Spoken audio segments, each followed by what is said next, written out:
May meeting of the state's Nuclear Decommissioning Citizens Advisory Panel.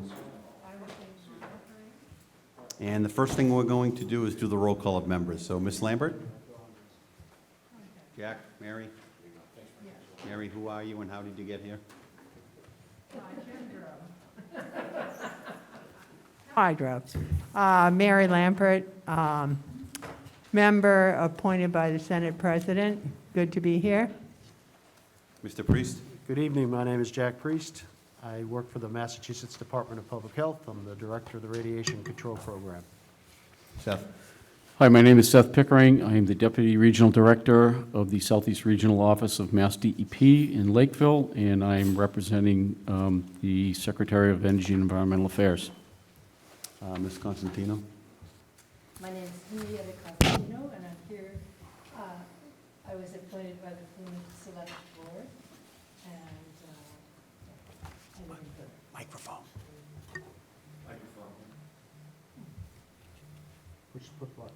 That one. There. Henrietta Cosentino, appointed by Plymouth Select Board on the Board of the League of Women Voters as well. Okay, thank you. Dave? Dave Noyes, representing Holtec Decommissioning International. David Nichols, resident of Plymouth and appointed by Governor Baker. And now we'll go into the individuals up on the board who are participating remotely. Susan? Hi, I'm Sue Whitaker. I work for the Mass Office of Business Development, and I'm representing Mike Neely, the Executive Office of Housing and Non-Development Secretary. And then I think Robert? Good evening, everyone. Robert Jones, Executive Office, Health and Human Services. I represent Secretary Mary Lou Sutter. Thank you. And then I think I see one more up there, which would be Mr. Moylan. Yep, John Moylan, Site Vice President, Holtec. Is there somebody who just logged in down below? Okay, No, no, you're good. okay, all right. Actually, it's John Viveris representing the Massachusetts Emergency Management Agency. Thank you, John. And Pine Dubois, appointee by the House of Representatives, President. Thank you. Okay, and I'll go last. So my name is John Mahoney, and I've been appointed by the town of Plymouth for the last couple of years, filling the slot, I think that was allocated for the former Town Nuclear Matters Committee. So recently, in the last 48 hours, I've had a change in my life status, which I was fortunate enough on Saturday to get elected after a 2-year absence to the Plymouth Select Board. So this will be my last meeting of chairing this. I gave Pine a 3-hour warning. So I would just suggest at the next meeting that the first agenda item would be a reorganization of the committee with respect to nominating and electing a new chair and a vice chair. I'm probably going to, because this was slotted for the former Nuclear Matters Committee, I'll probably resign, and then once I get fully on board with the local select board, I'll probably advocate that I come back as the select board designee for this 21-member body. So that's probably how it's going to go. And obviously, because we're 60 days in between meetings, there's no problem in executing that on the calendar. So that was that. Thank you. Now on to the next agenda item. Previous minutes meetings.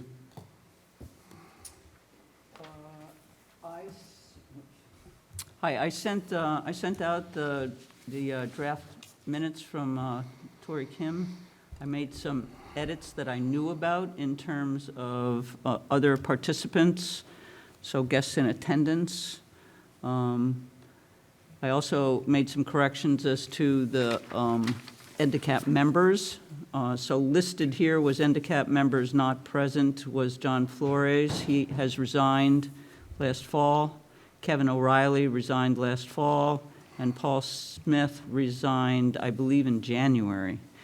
So those are vacancies that need to be filled. So I just made a note of that they'd already resigned. So And guests in attendance, I added John Drabinski, Matt Daly, both from ERM, Neil Sheehan and Bruce Watson from NRC. Senator Mark Pacheco was here virtually, as well as 36 members of the public and press. On page, way down, sorry, that's not paginated.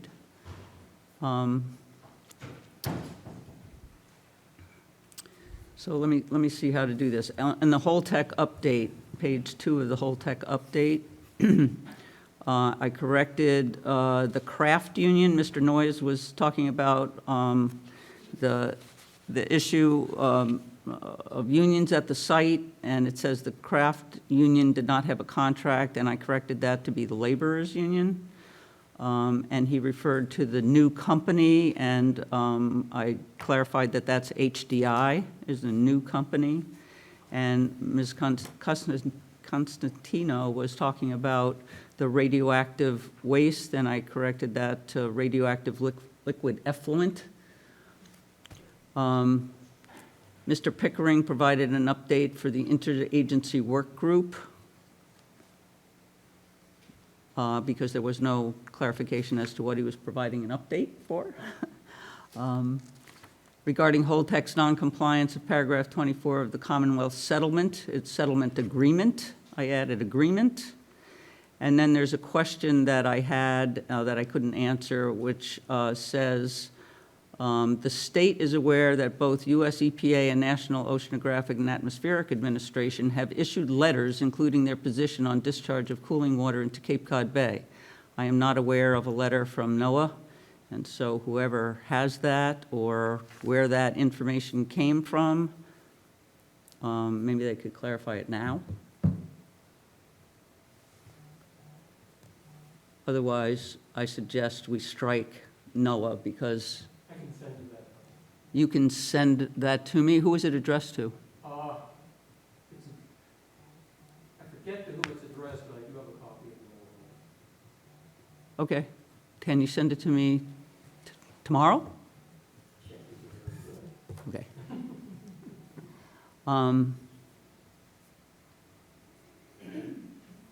Let's see. And that was no, and then I just corrected the spelling for Mr. Dimitriadis's name. That was it. Anything else? Anyone else would have any changes with respect to the last meeting's minutes? Hi, this is Mary Gatzlick. Could you guys hear me? This is, Excuse me, Mary Waldron is in. Who is that? Who is that? Mary Gaslick. Oh, Mary Gaslick. Hi. Where are you, Mary? Oh, is that you? Is that her? You're muted. There you go. Can you hear me now? Yes. Okay, great. Sorry, Legend Lake. I do have a question. Some of the references for the regulations, like Chapter 132, Section 13, were incorrect. I'm not sure whether or not Mrs. Lambert got on and corrected those yet.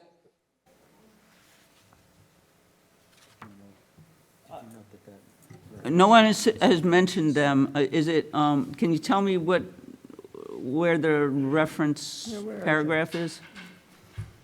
Sure, it should be Chapter 132 Alpha, Section 13, because 132 talks about forestry.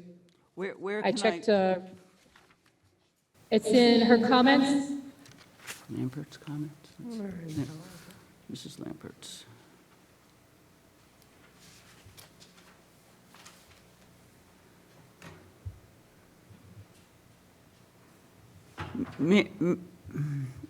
And just tell me what you want to do, and then I'm going to ask you to email that to me, okay? I'll email it to you. Basically what it is the references to the regulations that Mrs. Lambert referred to are incorrect. So I will send you the correct references that I think that's what you wanted. I can't see whether or not she's there today. I do see it. So MGL Chapter 132, Section 13, is that the issue that has to be corrected? That's one of the issues that have to be corrected. I'll just email you my comments. Okay. Is that all right? Is that all right with everybody?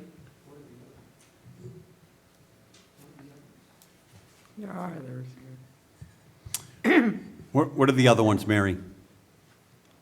Let me see, we had, No, it's Mary Mary Gasslick. Gatzlick.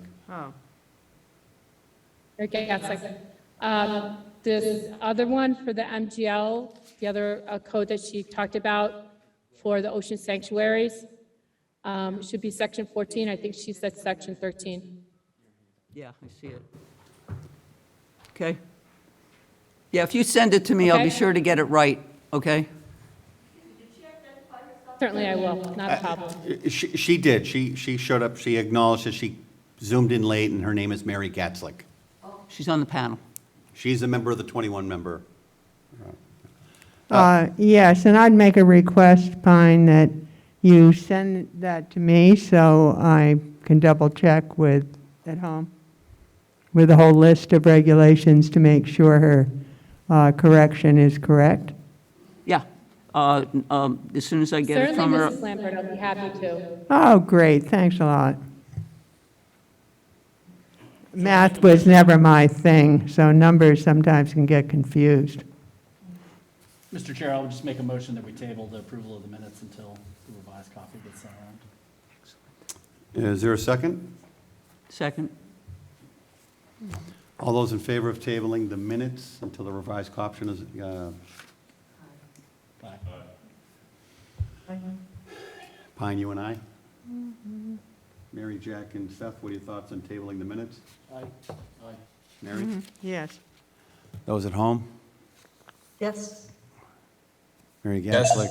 Yes. All right, it's unanimous. Thanks, John. Before we move on to the next agenda item, I think we have Mary Waldron and Mary Gatzlick are now zoomed in. Could the two of you Okay. just introduce yourself and just say how you got appointed to this body? Mary Jo, why don't you go ahead first? Okay, thank you. My name is Mary Jo Gassick. I was appointed by the minority leader. As I said before in the previous meeting, I retired from Pilgrim Station. I have 31 years' experience working in the nuclear field, from handling rad waste and environmental material, all the way through operations, licensing, security, and emergency planning. Thank And you, my Mary. name's Mary Waldron. I'm the Executive Director of the Old Colony Planning Council. We represent 17 communities, and one of those 17 is the town of Plymouth, Duxbury, as well as Kingston. So thank you. Thank you, Mary and Mary. Okay, now, moving on to the next agenda item. A couple weeks ago, Friday, I think there was a significant happening in the 1820 courthouse, which is at the other end of this building, where Senator Ed Markey held a subcommittee meeting or a committee meeting, a federal committee meeting in that body. I was unable to attend, but I know that numerous people did, and one member of Mr. Markey's staff is here, and that's Jim Cantwell, and he's going to give us an update on what occurred. Welcome, Mr. Cantwell. John, welcome, Mr. Chairman. We appreciate it. John, Pine, all the members of our Nuclear Decommissioning Citizens Advisory Panel, appreciate the incredible work that you all do to protect our public interests, protect and promote public health, provide and protect for security down there, all the things that you all are doing. We very much appreciate your hard work. I have a statement on behalf of Senator Markey, and I'm joined by our very close friend, Michael Jackman, who's a district director for Congressman Keating, who also took part in this U.S. Senate hearing. So I know at the end that with your permission, Mr. Chairman, that Mike Jackman would want to make sure to read a statement or just to speak on behalf of Congressman Keating with your permission. Absolutely. Great. Then quickly from Senator Markey, thank you to members of Ndcap for your diligent work and for the opportunity to provide a statement tonight. When it comes to the decommissioning of nuclear power stations like Pilgrim, the public safety and well-being must always be the top priority. As the chairman of the Senate Environment and Public Works Subcommittee on Clean Air, Climate, and Nuclear Safety, I will continue to work with Senator Warren, Congressman Keating, and our colleagues in the U.S. House to push the Nuclear Regulatory Commission and Holtec to prioritize public engagement, public safety, and public health over industry profits. On Friday, May 6th, I was pleased to chair a field hearing of the EPW Subcommittee on Clean Air, Climate, and Nuclear Safety at Plymouth Town Hall. It was important that we hold the federal conversation on this important issue of nuclear decommissioning in one of the places most affected by it. During this hearing, we received verbal testimony from John Lubinsky from the NRC, Chris Singh, president of Holtec International, Massachusetts State Senator Susan Moran, and staff from the Massachusetts Attorney General's Office, as well as the Natural Resources Defense Council. I also secured commitments from Holtec, including that number one, Holtec would not discharge any radioactive contaminated water into Cape Cod Bay from the plant without the consent of stakeholders. Number two, Holtec would work with an independent body with marine experience to test the water in the spent nuclear pools before that material would be removed. Number three, Holtec would provide a financial backstop to ensure full decommissioning and cleanup of the plant site. And number four, Holtec would meet with union representatives from the laborers, ironworkers, carpenters, IBEW, and operating engineers regarding an ongoing labor dispute. These are critical commitments, the senator continues, and I will hold Holtec accountable to ensure that they are fulfilled. Currently, my team is working with experts to identify an independent lab with marine experience that will be able to test Holtec's radioactive water on site. I will continue to work with Senator Warren and Congressman Keating to amplify the concerns from Cape Cod Bay's communities and local stakeholders regarding the potential overboarding of water. We would note parenthetically that the town of Situate just took a vote and overwhelmingly voted against that being discharged into the harbor. Additionally, the senator goes on, I, along with Senator Warren and Congressman Keating, will also be sending a letter to Dr. Singh and Kelly Trice, president of Holtec Decommissioning International, urging Holtec to fulfill its commitments to meet with the laborers' unions involved with the decommissioning of Pilgrim and other stations. As part of the field hearing record, I've submitted follow-up questions for NRC, Lubinsky, and Dr. Singh. I would note, by the way, this is me, that there were questions from Pixie Lampert, Jim Lampert. We had questions and information that was provided by others. There's testimony from all who came to that hearing that day that is in the public record. In my question to Dr. Lubinsky, I asked about the status of environmental reviews regarding the dumping of radioactive water into Cape Cod Bay, NRC guidelines for cracked or leaking dry casks, and other issues relating to the decommissioning rule. In my questions to Dr. Singh, the senator continues, he said, I asked Dr. Singh to clarify details about Holtec's current plan regarding the release of radioactive water into Cape Cod, and to provide details about alternate options to the discharge of said water. I also asked Dr. Singh about Holtec's decommissioning timeline for Pilgrim, the company's dry cask inspection regime, and its plans for addressing cracked or leaking dry casks, and whether Holtec would share the study it claims to have conducted roughly 20 years ago regarding the effect of discharge into Cape Cod Bay. In the U.S. Senate, I will continue to encourage the NRC to strengthen its proposed decommissioning rule. This rule, by the way, is currently open for public comment. With the great work that's being done right now, I know for all members who are there and folks who are seeing this on local cable, folks have until August 30th as a critical opportunity for the NRC to hear from us all and then to reassert itself as an independent, impartial regulator worthy of the public trust. Instead of simply approving this rule, which would allow the NRC and plant operators to cut corners on safety and limit public engagement at the expense of the communities near nuclear power plants, I, Senator Markey, am working to make sure that the NRC takes this opportunity to improve its regulations. By putting a stronger rule in place, the NRC can ensure that communities have a seat at the table when it comes to the decommissioning process and better protect the safety and financial health of every community.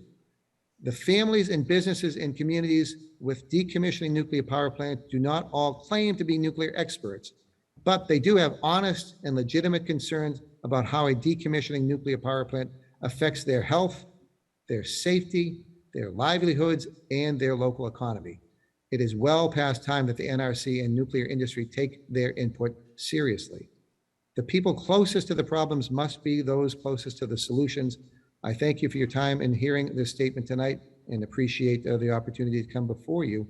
And at this time, I'd ask our good friend and colleague, Michael Jackman, to speak on behalf of Congressman Keating. Thank you, Jim. Thank you to the chairs for allowing us to report back on the field hearing that Jim summarized so well in his in Senator's statement. I think it's important to note that there were some commitments and statements made during the hearing that we as a community and as a group need to follow up on. Two others I would mention are the information about the costs of transporting the effluents and other materials out of Plymouth to other locations, which Congressman Keating did ask about that. And then also to allow the EPA to review any data from the contents of the effluent in the spent fuel pool. It's important, I think, in combination with the things that Jim mentioned, that Senator Markey talked about, it's important that to emphasize that this is ratepayer money that is being used to complete this process. And we have to be accountable to those ratepayers by making sure this process is as transparent as possible and that the outcome will be as safe as possible. So that's why we're working, as Jim said, that the delegation is working together. Ndcap is in the state agencies, the state representatives, state delegation, and Ndcap itself is working to get this information to people so that we can have a voice. People can have a voice, the public can have a voice about how this process is transpiring. So thank you to Senator Markey. I think it was a huge opportunity to have this hearing right in Plymouth, where it's our community that's being affected by this, and getting some answers from the people who are making those decisions. So again, thank you for the time. And we hope that this conversation, this discussion that was happened because of the Senator calling this hearing will move towards creating greater transparency in this process. Thank you, Mr. Chairman. Okay. I want to thank Mr. Jackman and Mr. Cantwell. Jim, is it possible for you to send along a copy of that statement you just read? Absolutely so. And Jack. John, I can send it to you tonight. Okay, all right, fantastic. Mike, did you read a statement or you were just speaking? I don't need a statement like Jim. I can just extemporaneously. That's what I thought. Yeah. So, all right, that's fantastic. Are you guys sticking around for questions later on, or do you have other obligations, or you up for fielding a couple of questions now? I think now would be, if you wouldn't mind, now would be the best, Mr. Chairman, if that fits in your schedule. Anyone on the panel have one or two baseline questions for Mr. Cantwell while we have him, without diving into the minutia too deep? Jack Priest. Sure, Jack Priest, Mass Department of Public Health. Thank you for your service, gentlemen, and very timely and important updates. I'd like to, for the chairperson to invite them back. I would like to get an update on permanent repository. Yucca Mountain is one of the sites, and where is the Massachusetts delegation working for a permanent fuel disposal location? So you'd like to have one or both of them come back and report either 60 or 120 days from now on, is there any permanent repository in the future of this country? What's the progress and where are we moving on that issue? Did you two gentlemen hear that?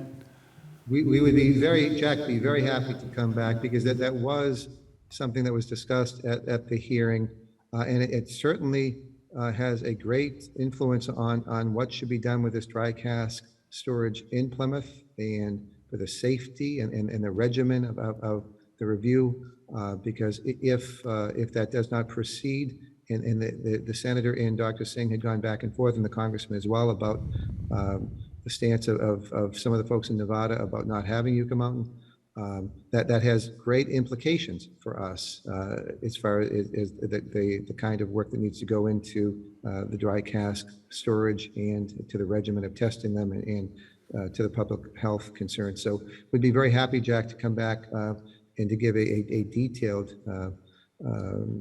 statement about the current status of that proposal at Yucca Mountain. Thank you. Michael, anything else you think of? No, I would just second that. It absolutely has a huge bearing on, as I said, the whole process. And part of the transparency is that guarantee, if you will, that the federal government made so many years ago that has not been fulfilled yet. So I'm happy to come back and share whatever we can. All right, Mary? Yes. Can you hear me? I was very happy to hear that you're working to get an independent body to test the water.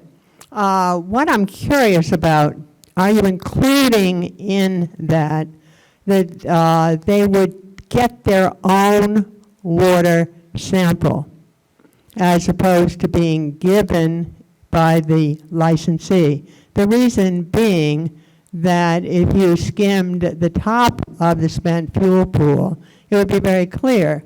But at the bottom, well, that's where all the particles would be, and you want to be sure, just like when you have a cup of tea, to stir the pot, number one. Number two, in testing, are you perhaps going to consider taking and requesting a split from what the licensee takes so you can make a comparison? And last, whether you might consider having an independent party, whether it be someone from the state here or elsewhere, to be in the control room. Because I have a friend who was a former control room operator, and he sent me quite a long email explaining that sometimes the pipes get clogged, the discharge pipes, and that's where they're doing the testing, and they have a set point to assure that they don't go over the limit. But he said regularly, and he was there when Entergy was there, I said regularly they would blast over it and lift up the set point so the water would move more quickly. And so he wanted assurance that if someone were in the control room, independent eyes, to assure that did not happen. And I'm quite sure, with fine people like Mr. Noyes here, we shouldn't have to worry, but there's nothing like an extra set of eyes to be assured that that set point is set where it is. Of course, what we really want is no discharge, period. But I hope I didn't bore you. Never, no, and Pixie, thank you. So one was writing down, and we know we had heard just about, I think that certainly is not only the intent, but that is wise about having not only an independent party doing the testing, but to make sure that they themselves can go in and take the sample. And I want just to underscore these kinds of questions. Your Ndcap, all of the work that you do, we appreciate just you all pushing issues, pushing forward to make sure that we are all protecting the public. I note, by the way, my 14 years, both of being a state representative now and the 4 years working for Senator Markey, this field hearing was only the second time in those 14 years that we had a U.S. Senate committee hearing come to Massachusetts, and only the first time in anyone's memory for it coming to Plymouth. By the way, the time before was explosions that took place up in Lawrence with Lawrence and that general area. So these don't happen that often. And Senator Markey, having heard from the public of concerns with the NRC not responding to very legitimate things, Sean Mullen putting forward, John Mahoney, yourself, the board, Pine Dubois, Vinnie DiMacedo, the entire state delegation. So Pixie, those kinds of questions are things that we welcome. And we appreciate your advocacy and others here on Ndcap to make sure that we're doing the best job for oversight. So we'll make sure, Pixie, as that continues with the promise of Holtec to have what we heard was them, and I know there are folks from Holtec here, of Holtec paying for that independent party to do the testing of water and to get their own sample. I think that makes eminent sense. May I add one thing? In the settlement agreement, there's language, I believe it's section 24, that for radioactive waste management purposes, there should be payment by the licensee. And I'm sure Jack Priest knows it by heart, so if I made a number mistake again, please correct me. All right, we got another question from Jack Priest.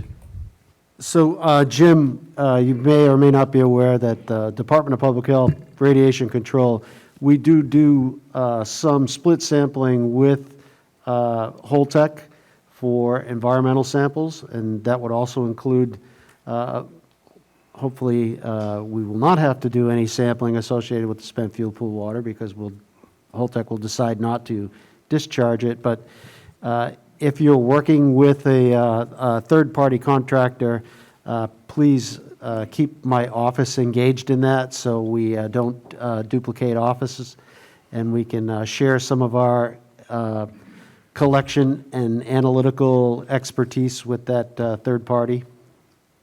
Jack, thank you. And we share your desire about the hope of not having that discharge. And we also share in making sure that there's no sense where you're the local experts for the state, that if you're already doing some sampling, that the parties that we've been discussing, we certainly would want to make sure to learn from your expertise and to make sure that that third party, independent party benefits from your expertise and the work that you're doing.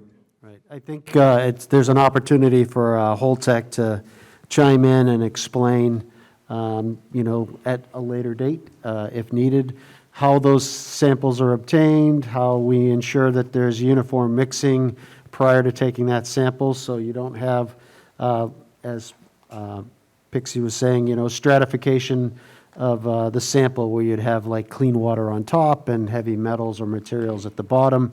What steps are taken to ensure that you have an accurate representative sample?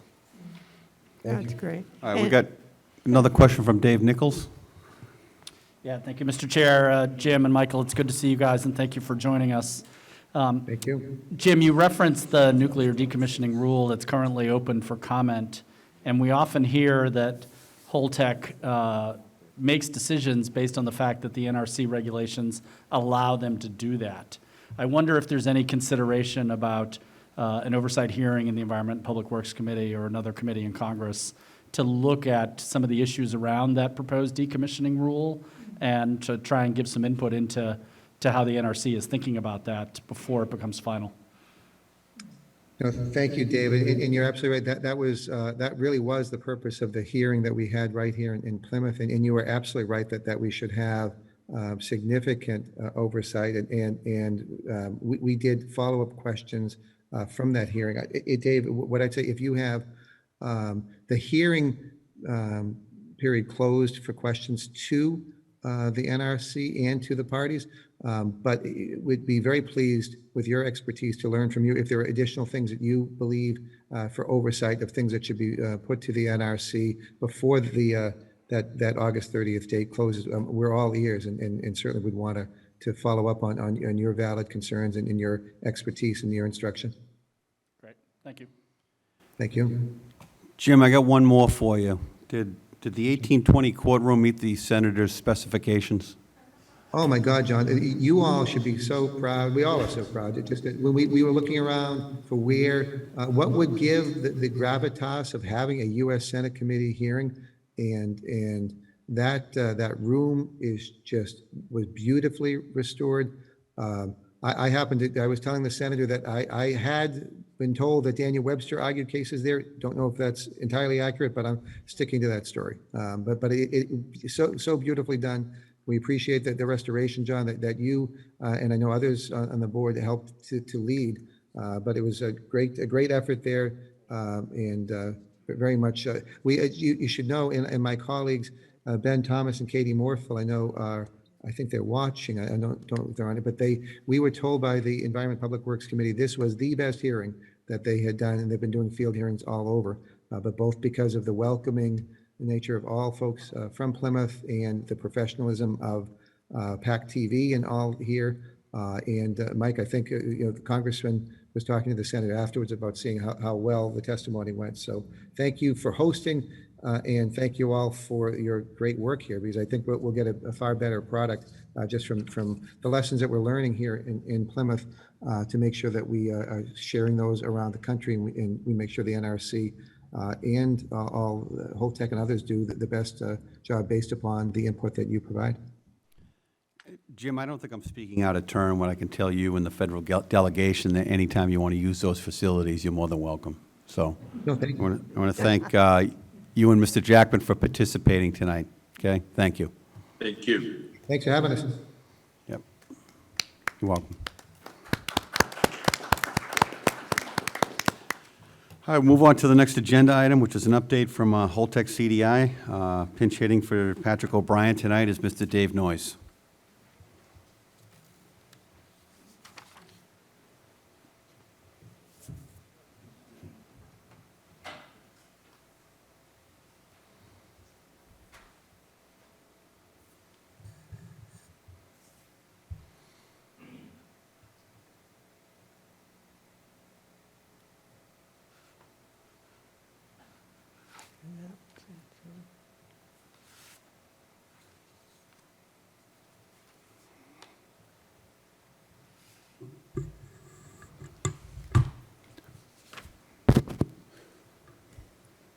Mr. Chairman, thank you. This will be the Pilgrim and Ndcap update.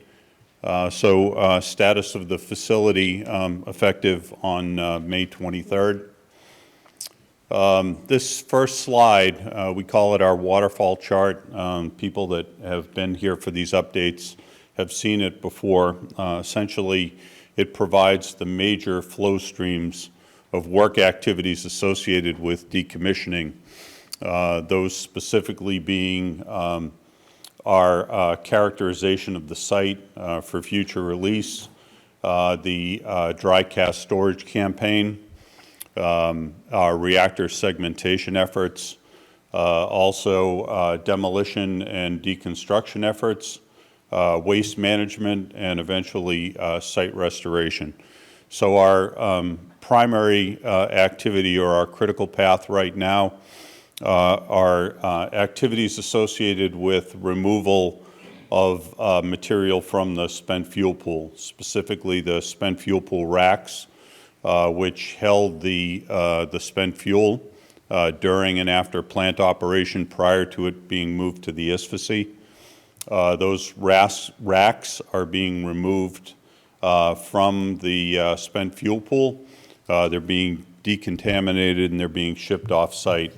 After that, that will allow us to get back into reactor internal segmentation activities, so removal of the remaining waste internal to the reactor vessel. So I mentioned the spent fuel pool racks. There are 14 racks in the spent fuel pool. 5 spent fuel pool racks have been removed. They are pressure washed to decontaminate, packaged and shipped. So 5 so far have been shipped for disposal, and 9 racks remain to be removed and shipped. And the pictures that you see are the specific activities starting on the lower left to remove the rack from the spent fuel pool. It is decontaminated underwater, and then it's transferred into the shipping bag that you see in the center picture. It is then upended and set up for shipment in a picture that you'll see later using one of 2 means of conveyance. Also, activities that are going on are removal of some additional waste materials from the reactor cavity and spent fuel pool. So as activities are going on within the reactor cavity, within the dryer separator pit, we use a filtering system called tri-nuke filters. Those filters are near continuously during activities that generate any kind of particulate waste. They're being used to continuously clean that water. Those cartridges, those filter cartridges, become depleted. They essentially, just like a pool filter over time, will become plugged with that material, and those filter cartridges need to be changed out and disposed of. So we have over 600 filters that have been used during the time that the plant was operating during refueling outages, but mostly during the time that we were performing activities associated with reactor vessel internal segmentation. And those filters have been packaged. They're installed in a device called a carousel, which is in the lower right-hand picture. So 120 filter elements are then disposed of in a single carousel as radioactive waste. Upcoming activities at the site include near-term demolition efforts of 3 buildings on site.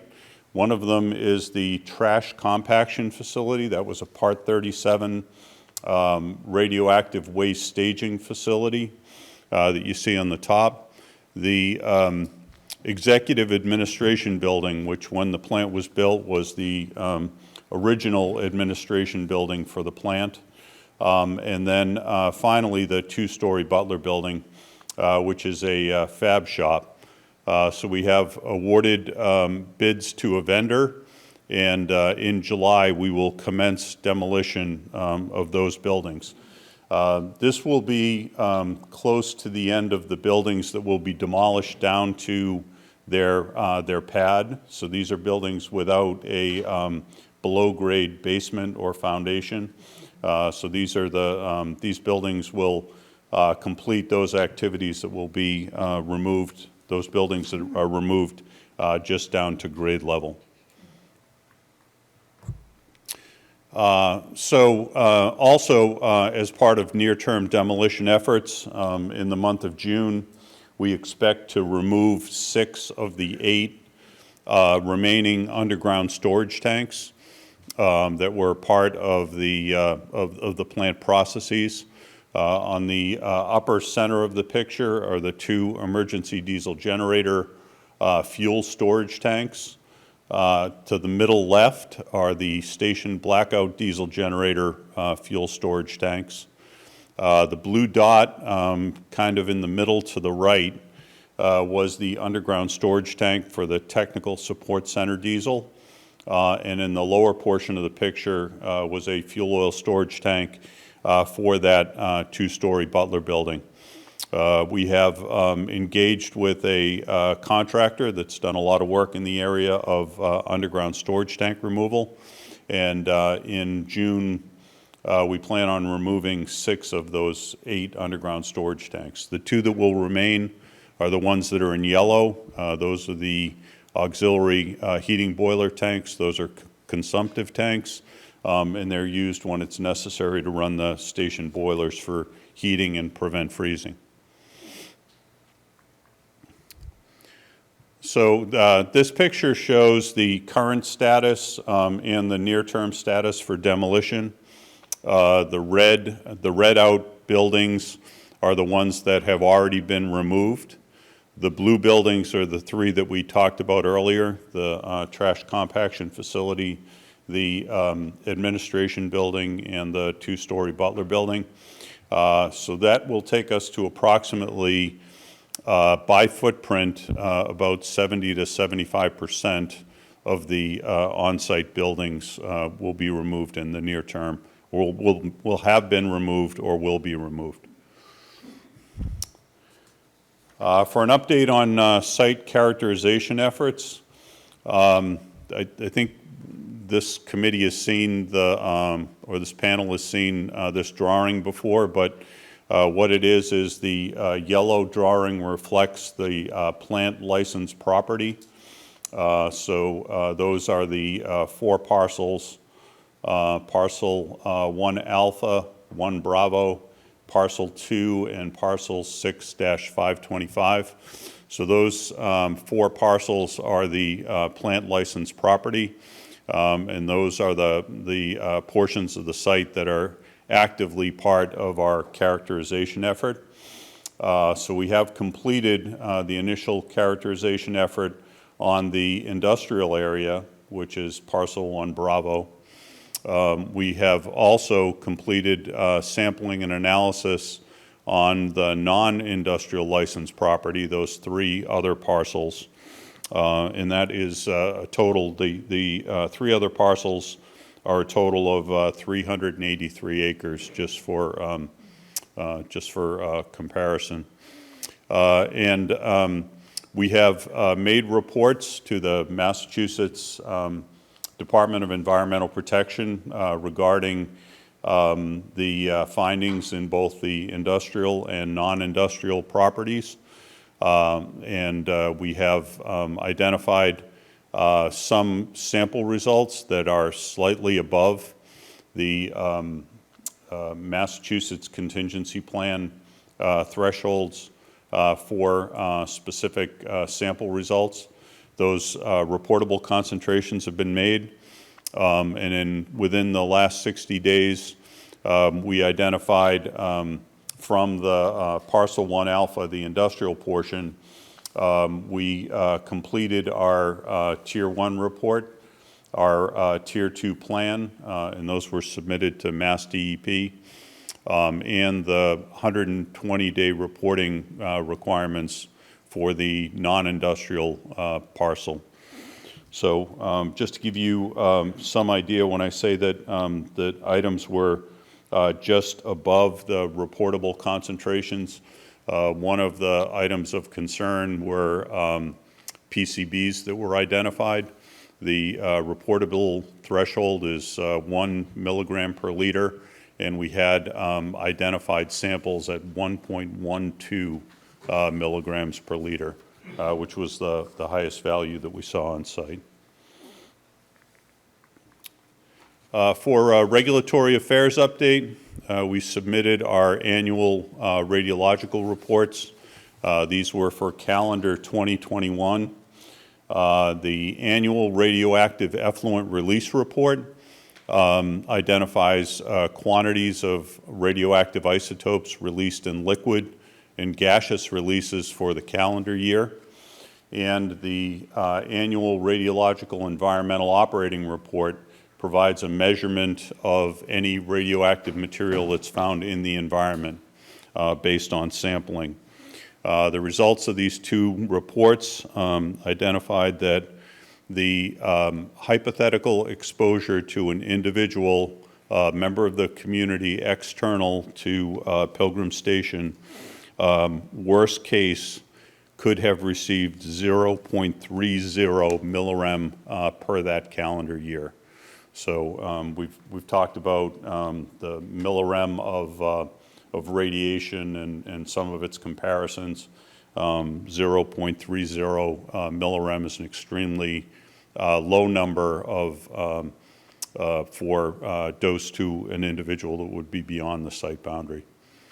For the upcoming visually obstructive plantings, we have received the permitting approval for the wastewater treatment plant leaching field modification, and the work is due to commence on that at the end of this month.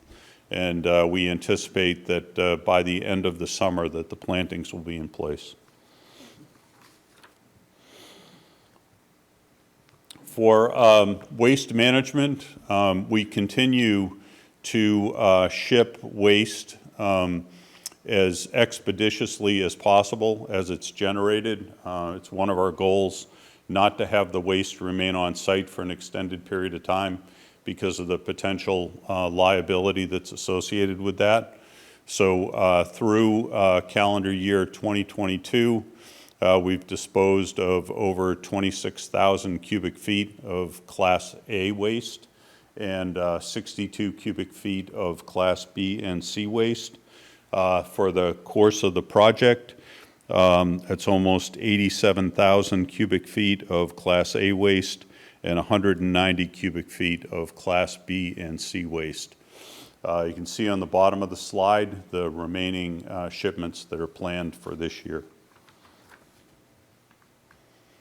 And that's the end of the presentation, pending questions.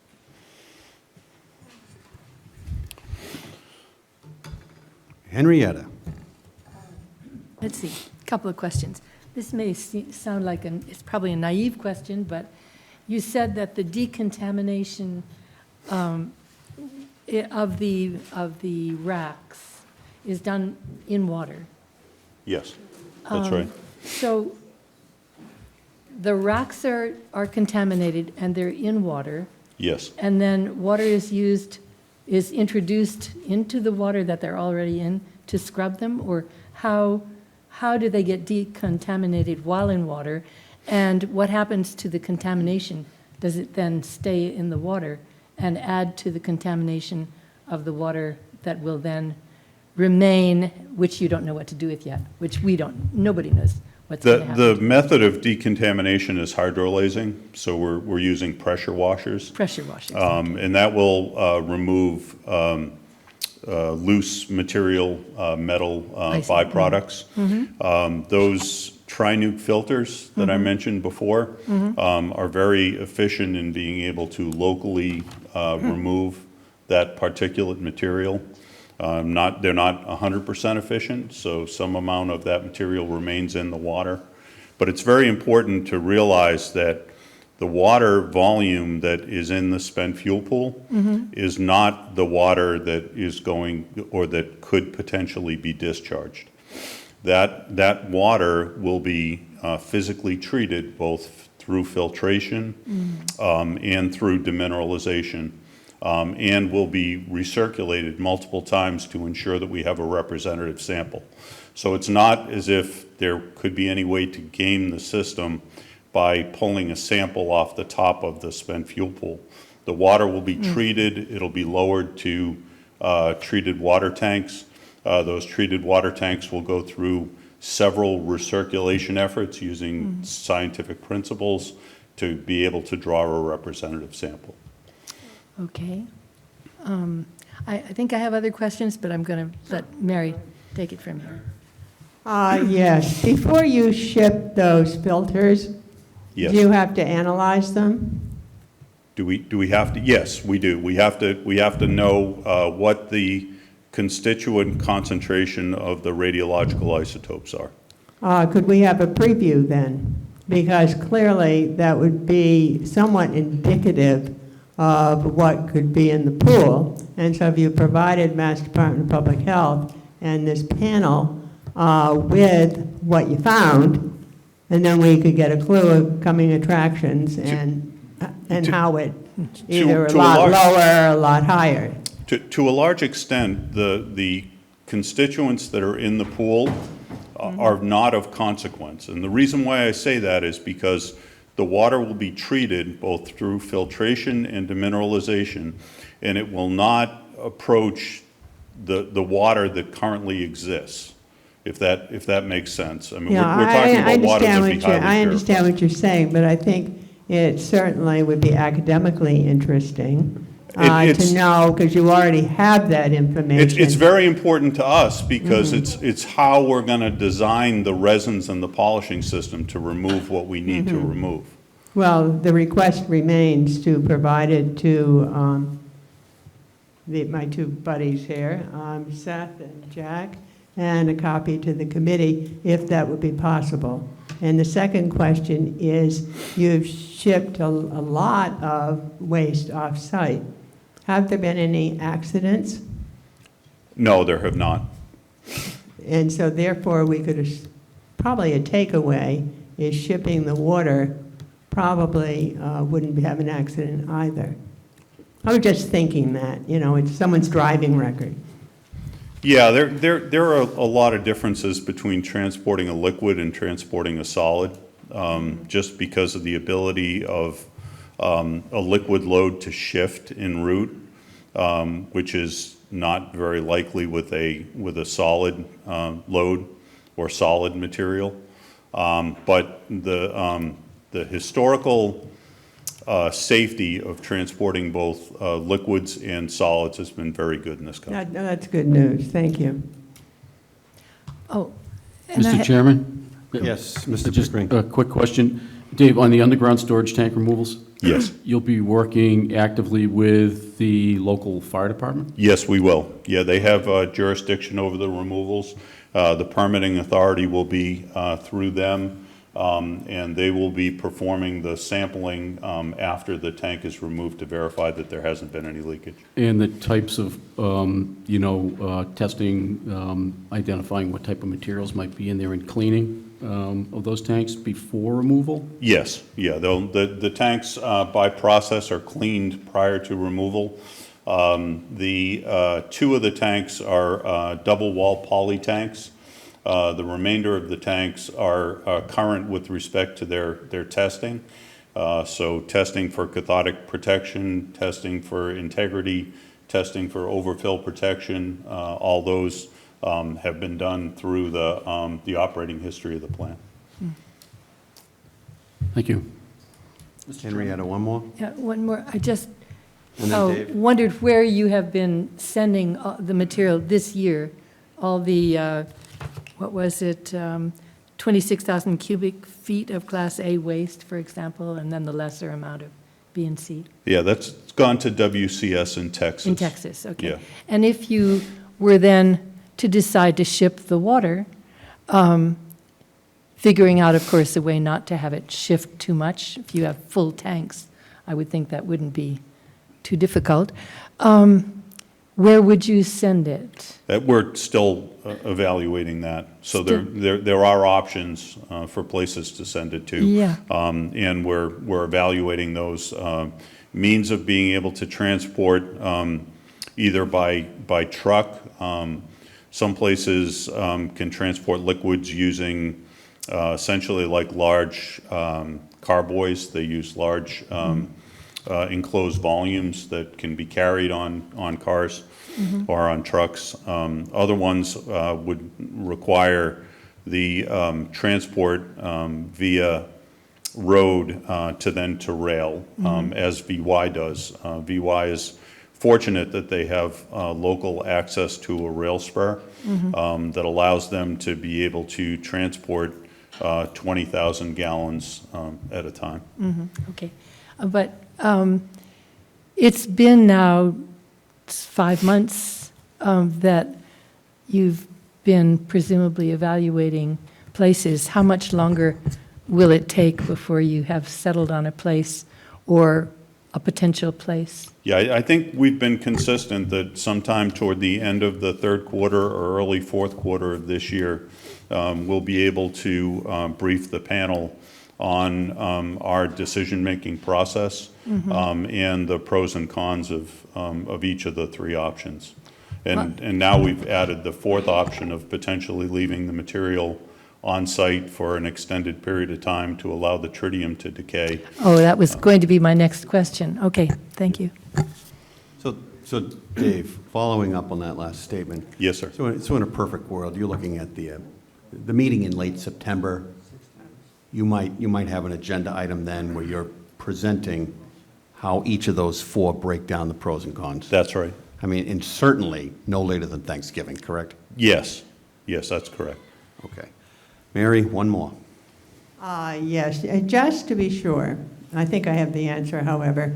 I had sent an email to Pat O'Brien asking whether the 1 million gallons is all the potentially contaminated radioactive and/or chemical water on site. So 1 million isn't half the story, and there might be some more.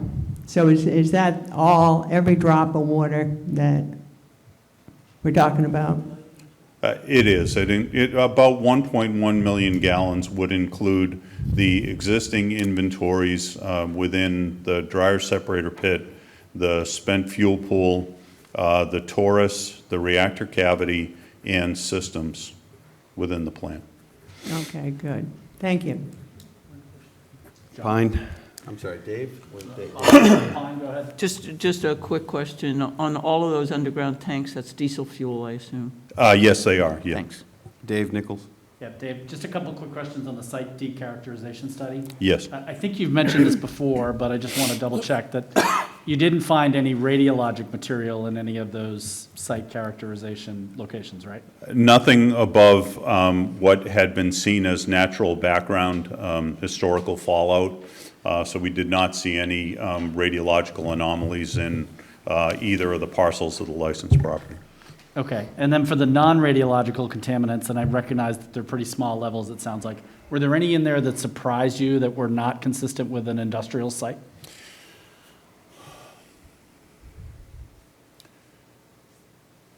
I don't have the technical expertise. I know ERM, our licensed site professional, they can maybe weigh in on what they think. John, can you? Yeah, absolutely. Hello, everyone. Good evening. From what we found is just trace levels right above the reportable concentrations. And the only surprise that we found was trace levels of PFAS in the groundwater, which is, I think you all know, Mass DEP is finding it throughout the Commonwealth, and there's an initiative going forth to really understand where the PFAS is coming from. Everything else, if this was not GW1, that the site would be essentially clean. So because of the groundwater classification, we just have slight elevated levels above the reportable concentrations. But to answer the question directly, the PFAS was, I think, the only strange thing there. So just to clarify on that, John, GW1 is the highest standard. It's the standard for drinking water aquifer. Is that right, even though there are no wells on site? That's correct, and it's just based on the classification of the water, that groundwater is a potentially productive aquifer. That's the only reason. But there are no drinking water wells within quite a distance. I think the nearest well is probably 5 miles away. Great. And then I assume that the non-radiological components for cleanup is regulated by the state, and is that part of your decommissioning mitigation plan, or is that a separate plan because it's not radiological material? No, it is part of the plan. It is regulated by the state. We've entered the Massachusetts contingency plan, and that contingency plan requires us to come up with a plan that the state approves for eventual cleanup or mitigation or acceptance of low levels. Okay, maybe, Seth, I don't know if you want to add to that, kind of what the role of the state is so far? So I'll have something on that in my report out, but that's accurate. And Gerard's here. I don't want to steal your thunder. Yep. Oh, no, that's fine. Anytime. Yeah, we'll have a report out on that and where they are. And if you have any real technical questions about the MCP, Gerard's here to answer them. I have one more. I have one more. Just in terms of the PFAS, where in the groundwater? Is it in the groundwater, I assume? The PFAS Yeah. in groundwater, and there was some level of PFAS in soil. And how deep? What was the deepest that you found? Can you recall? I don't know. Matt or John, do you know the depth of the? The depth of PFAS was quite shallow, right at the groundwater level, so it was not deep, it was very shallow. And is there any thought that it might be related to poly tanks or anything like that are in the ground?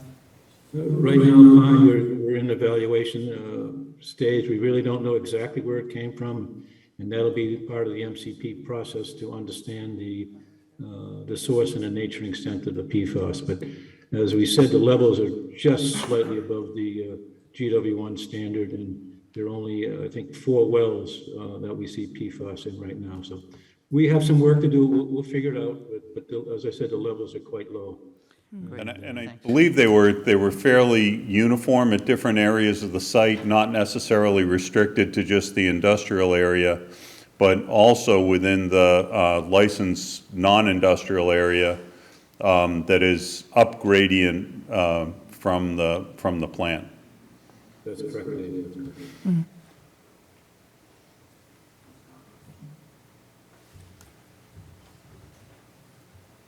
Okay, thank you.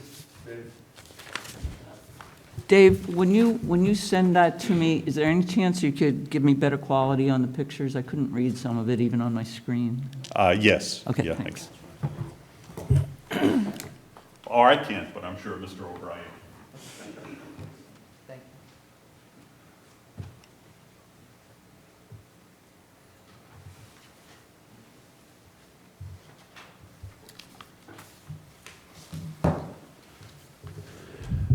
All right, moving on to the next agenda item, IWG update from Mr. Seth Pickering. Thank you, Mr. Chairman. First item is site assessment work plan. Currently, Mass DEP and the Department of Public Health, along with the Attorney General's Office, are continuing to review Holtec's responses to the formal comments that were provided to the state back at the end of January. The environmental site assessment work plan must be approved by the state under the settlement agreement that was reached with the Commonwealth. So we're still working on those. Mass DEP, Department of Public Health, MEMA, and the Attorney General's Office are continuing to review Holtec's radioactive waste management plan. That was submitted in response to the AGO's noncompliance letter sent back in November. So we're still taking a look at that. We should have a turnaround on that fairly soon. On the National Pollutant Discharge Elimination System, or the NPDES permit, as has been stated in prior meetings, the United States EPA, Department of Public Health, and Mass DEP have not received a formal request by Holtec to discharge the spent fuel cooling water into Cape Cod Bay at this time.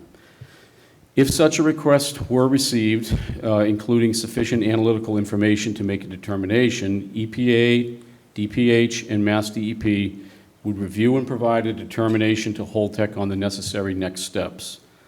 Any new or amended NPDES permit would be subject to a federal consistency review by the Office of Coastal Zone Management. Based on prior statements by Holtec, we understand that the company has no plans to release or make any discharges in 2022, and they would continue to be reviewing the issue. The next item. At the last meeting, Mrs. Lambert asked about the applicability of certain state statutes, and we appreciate the thoughtful questions, but based on advice from the Attorney General's Office at this time, Mary, I'm unable to answer them because doing so could divulge sensitive legal or strategic decisions and rationale. So that's from the AG's office. The Commonwealth, on the sampling issue, believes it is important for Holtec to conduct initial sampling of the spent fuel cooling water and other stored wastewater on site to determine an initial baseline regarding pollutant profiles and concentrations of the stored wastewater. We understand that Holtec is committed to provide sampling data to an independent third party at the recent federal legislative hearing. Due to ongoing activities at the site, additional sampling would be necessary in the future to reach a conclusion about the characteristics of the water in the spent fuel pool and other wastewater stored on site. To discuss the MCP, Mass Contingency Plan items, Holtec has tiered classified, and if people have a question about what that means, we'll bring Gerard up to the microphone. But Holtec has tier classified the site due to the prior identification and notice of releases of metals and PFAS to groundwater, and has moved to the comprehensive site assessment phase under the MCP.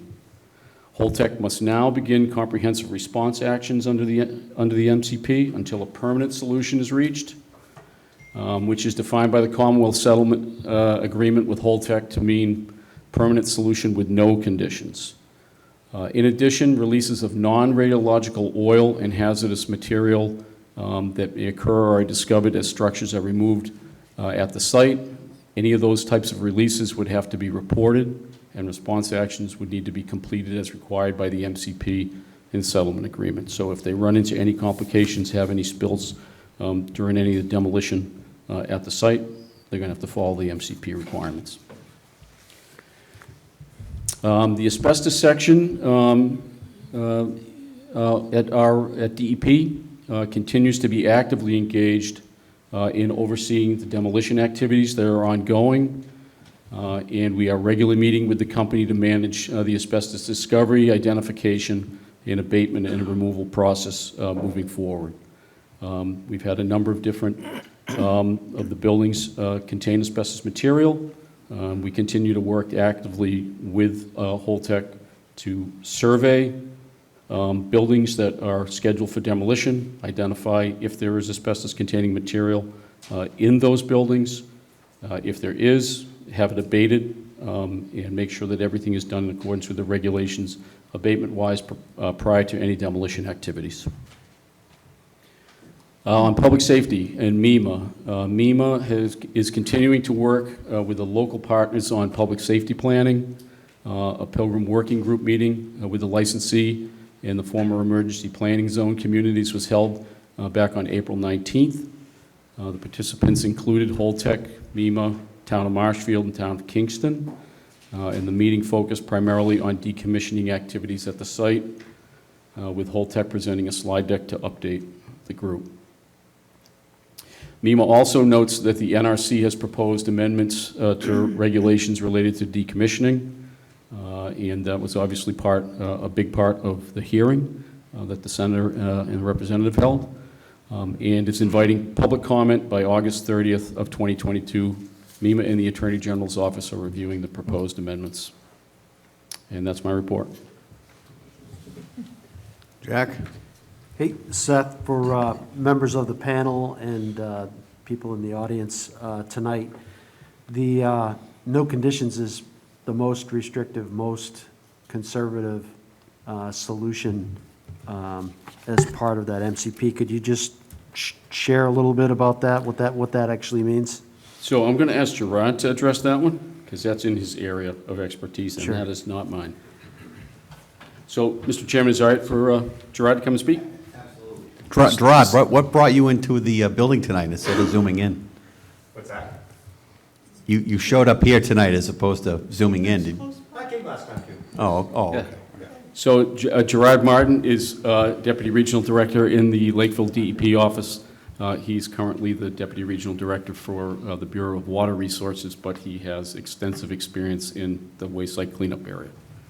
So I'll repeat my question. So basically, if you could help the panel members understand and members of the audience what permanent solution with no conditions means. Okay, so under the MCP, there's multiple off-ramps to get to a cleanup of a site.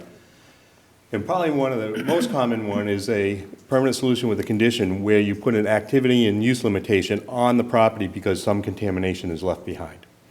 Okay, and it's a deed restriction, indicating that at depth there might be contaminated soil, and if you're going to dig in that soil, you need to have an LSP oversee the work that you're doing to dig in that soil.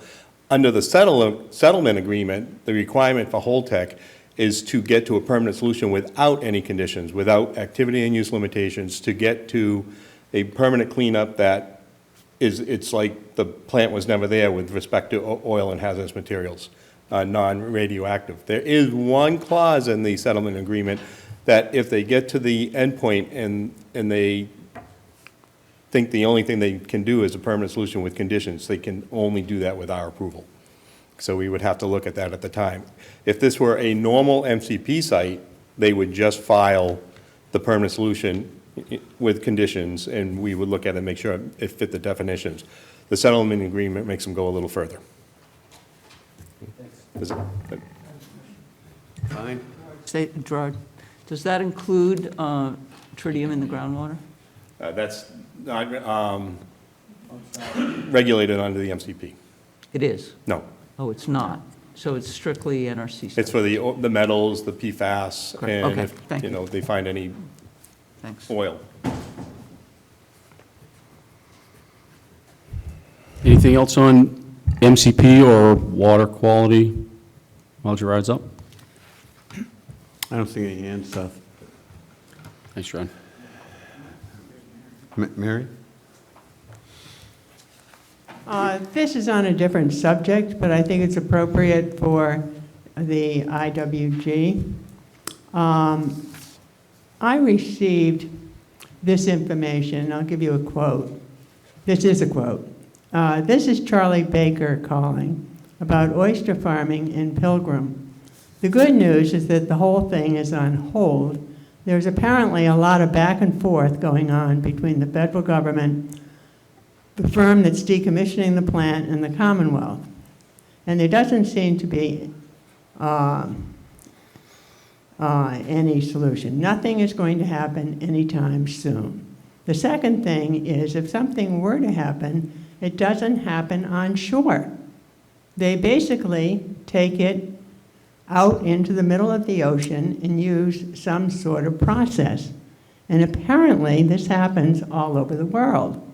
I'm trying to get answers on some of the questions about how it disperses and all the rest. But the bottom line is that it does not happen anywhere near Plymouth Harbor, or frankly, anywhere near the east coast of the United States. That was in the beginning of March. It strikes me as he's ill-informed about the subject, and I think it is the duty of the IWG, Mr. Jones and the others who are designees of important agencies, and this committee to assure that our governor is informed. Now, this is a direct quote with voice. And so I'm just recommending that the IWG, have a little session with the governor. Isn't it amazing? So I'll be glad to, is there a question there? I mean, is there a specific request? No, I'm just Mary? recommending that he has to be spoken to. Because on the one hand, citizens can say, like, what's with Charlie Baker? He hasn't opened his mouth on the subject. Well, clearly, if he thinks it's going to be deposited in the middle of the Atlantic Ocean, then it's clear. Why he's not in. And so I think it's the responsibility of the Ndcap, of the designees for the secretaries, for the IWG to have a sit-down, because he is being very poorly advised. So I guess the question is, what's the interaction between the governor and, maybe the lieutenant governor and staff in the IWG? How does that process work with respect to how do your meetings go and how do you funnel or get communication up to the top? So I can only speak to the EOEEA side of things, Energy and Environmental Affairs. Secretary is member of the cabinet, reports to the governor and the lieutenant governor, in the executive branch. Jack, on the DPH side? Yep, same chain of command. So Mary provided me with that statement, and at our next IWG meeting, I'll bring that in and we'll have a discussion about that to make sure that the proper information is communicated up the chain. Okay. Thank you, you two. Pine? So I believe it was the end of March, beginning of April, that Beth Card became the new Secretary of Environmental Affairs. Is that correct? So given that she hasn't been following this along as much as Katie Theophorides might have been, maybe there's a way that we should consider inviting Secretary Card either here or have a meeting. Sure. Sure.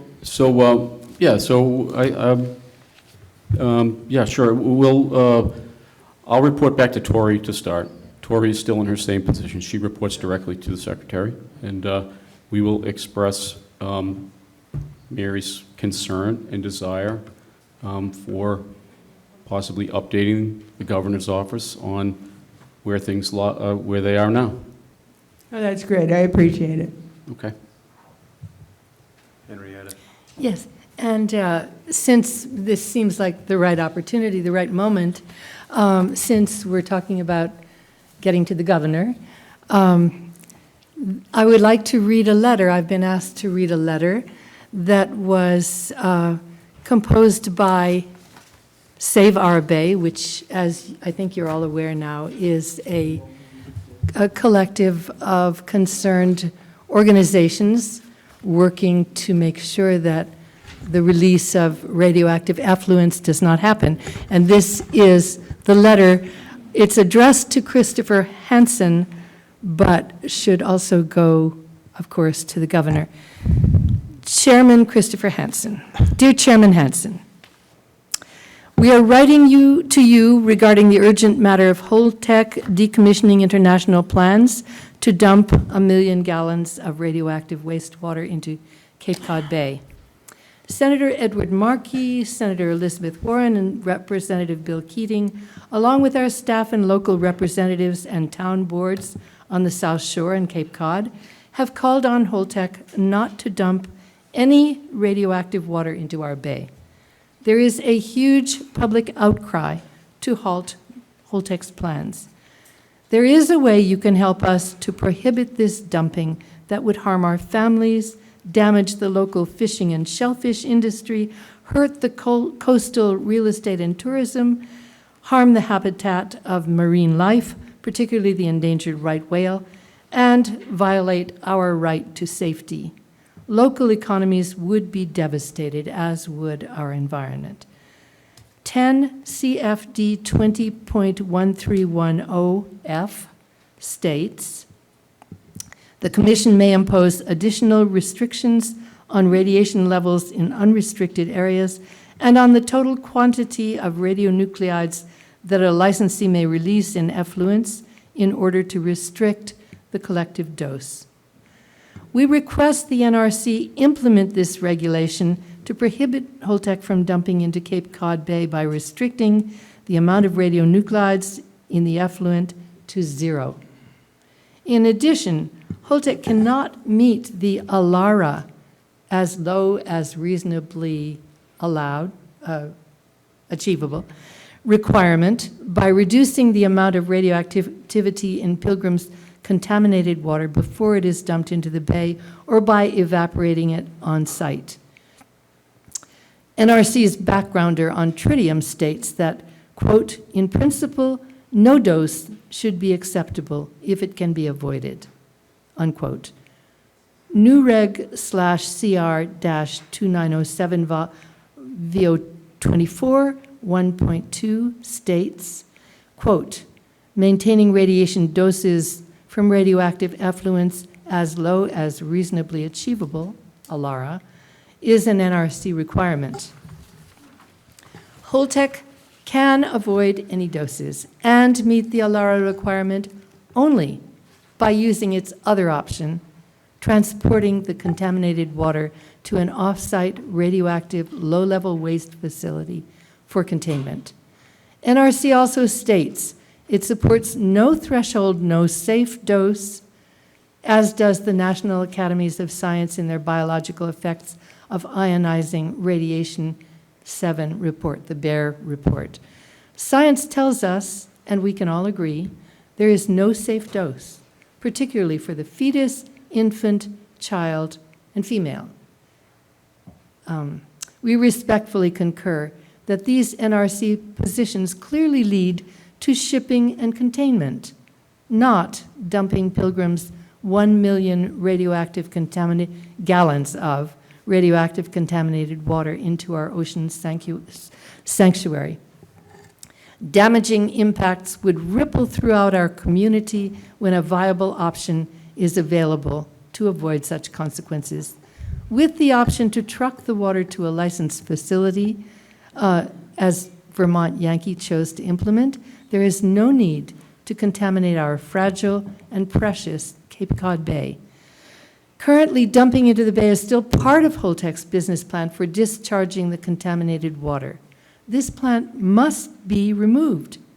With the NRC mandate to protect people and environment, we request the NRC invoke CFR 20.1310F to prevent Holtec from dumping radioactive water by restricting the amount of radionuclides in the Pilgrim liquid effluent to 0.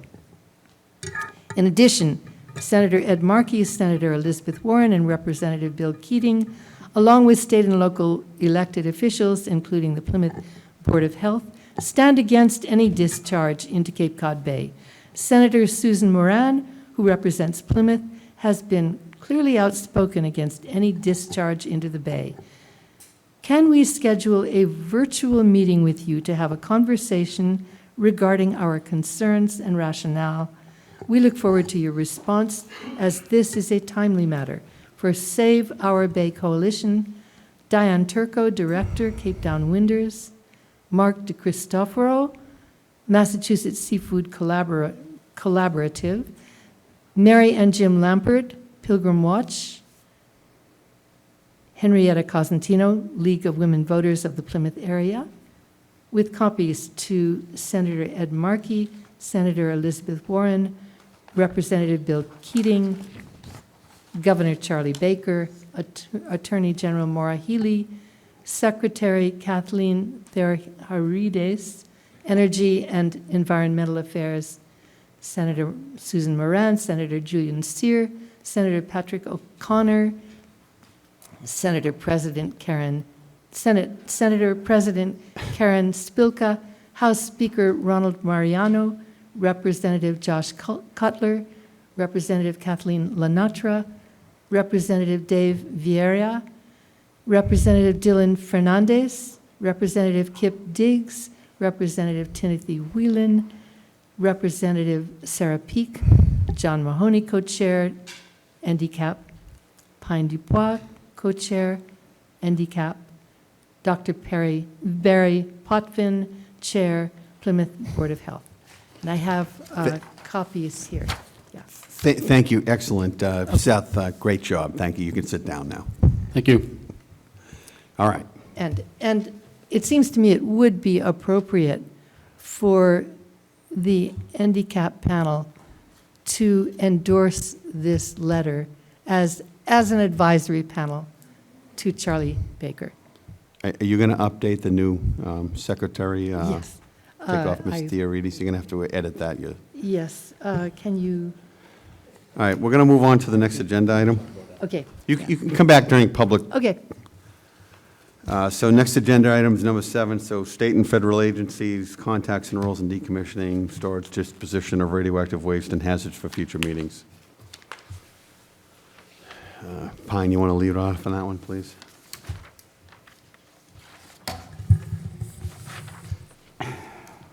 So I think that the point of this in putting it here was, one, because the EPA couldn't make it tonight, and they said they would later when there was more information for them to address, but that they couldn't right now. So given Mary's lengthy email earlier about a lot of questions, she wanted to know, communications with various state agencies and communications and so on and so forth. So I thought it might be a good idea for us to list all of the federal and state agencies, all of the contacts that anyone has, and who we want to bring to the Ndcap in order to have some clarity in terms of what is covered and what is not covered. Is there a hole in the quilt that is not being covered in terms of the widespread concern about radioactive dumping in the bay? Is there something missing? In my point of view, there's something missing in terms of what NOAA's position is. Mm-hmm. CZM, the only time we've talked about CZM is if there's a need for an MCP and they have to approve it. Mm. So I thought it'd be good for us to get some clarity, write it all down, go systematically if we've missed anything. We've certainly had the NRC here a number of times.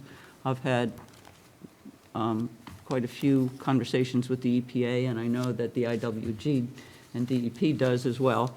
So, and I believe Holtec has talked with the EPA. So,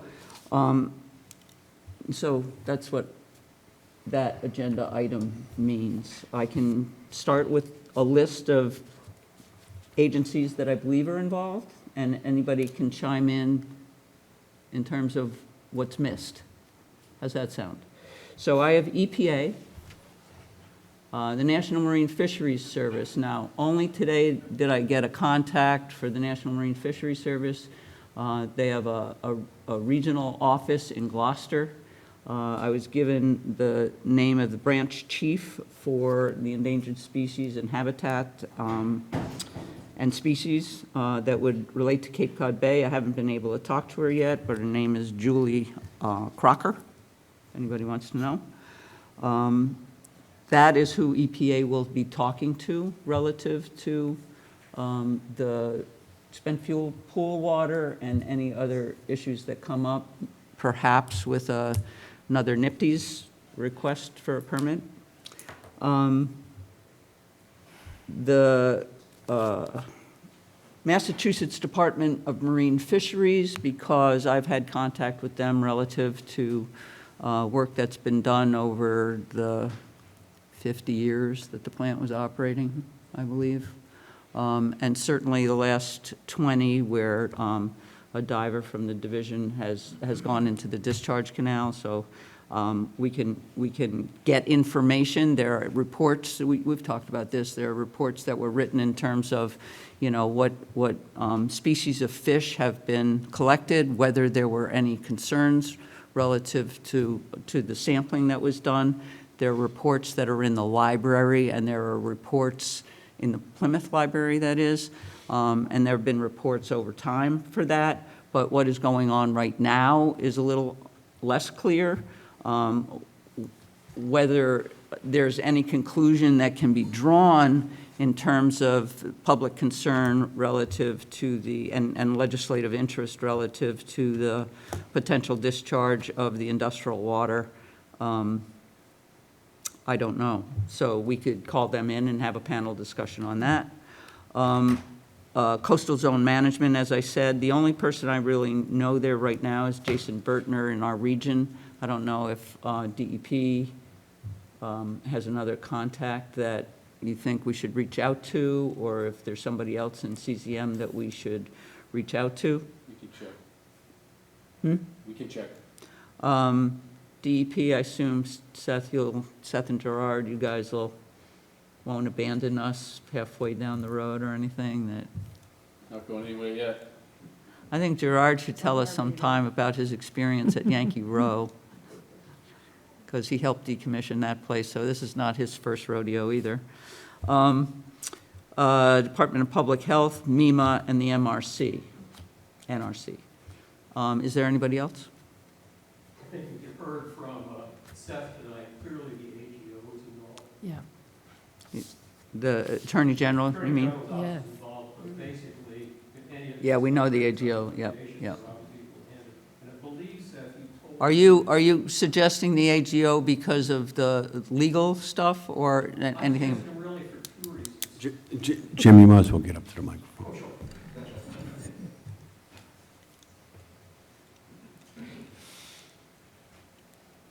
I guess I'm suggesting them really for two reasons.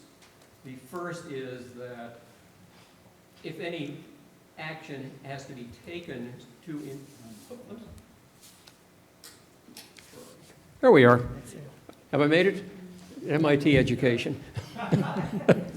Two reasons. First off, if any action has to be taken, where it really deals with enforcement, some of the agencies have the authority to issue fines, but only a court has the authority to really put a stop to something.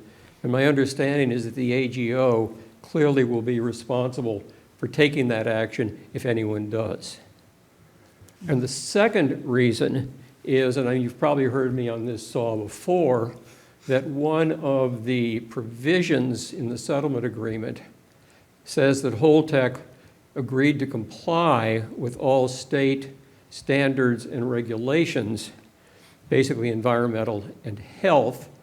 That's in the agreement, and I think we need to hear from the AGO on what it intends to do with that, particularly since one of the extant regulations right now is the one that prohibits dumping into protected ocean sanctuaries that all of these bays are. And Seth, I think you told me that it was really CZM's province to enforce those. Did I remember that correctly? Well, the way I remember it, you were asking me for a contact. And you gave me And I one. gave you the contact. You did, and I got back to him and I've never heard back, so who knows? Okay. So, and when you're saying the AGO, you mean Seth Schofield rather than Maura Healy? Well, I guess eventually it's Maura Healy's call on who she wants to come down here. Seth is clearly the most knowledgeable in this. Well, that's why I suggest that. Okay. Okay.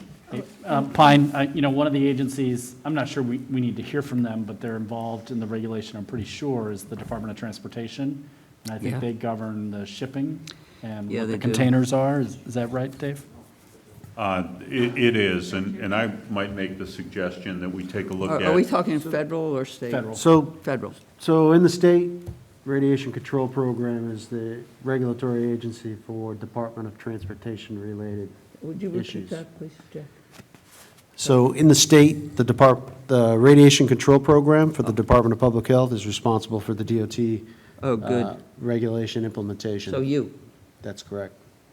But Jack, that only covers why it's in Massachusetts, right? It does not. So, for example, when we're shipping a type B or C waste where we have the interfaces with the other states that shipment would pass through. Okay. Oh, So great. that's coordinated through my office. Great, thank you. I would recommend that we take a look at the stakeholders. I mean, all of the stakeholders were involved in environmental reviews on the license extension of Pilgrim. So every single one of these organizations, marine fisheries, coastal zone management, all these organizations were stakeholders in the environmental review. They looked at a plant that had a license to discharge and did not voice an objection to the discharge. But if you're looking for a list of those stakeholders, the license extension paperwork might be a good place to start. Do you recall anybody that I didn't list? I can look. I'll look at the Okay. license extension paperwork. And So- Do you have that? You could send it around so I don't have to look for it? the license extension or the list? The list. Yeah, I can do that. That'd be great. All right. So I'll Pine, share it I've with the looked rest at, of the I've panel. looked at that extension, just for that reason of trying to figure out who are the contacts. So I have some information I can share with you outside of here related to who should we be interfacing with to get their input. And would this have been with the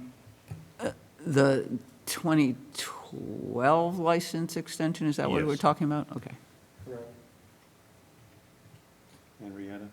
Yeah, I just wanted to go back to something Jim brought up, which was the settlement agreement, and you mentioned that Holtec agreed to comply with Commonwealth regulations that are there to protect health and the environment. I'm not sure if you mentioned, I know you're very, very aware of the fact that the economic welfare of the citizens of the Commonwealth was also mentioned in the settlement agreement, wasn't it? What? Is she a question? In this particular clause, I do not remember a mention of economics. I know there is a clause that mentions economic welfare, but It may well be, it's just not, I don't recall it being in the one I'm referring to. okay.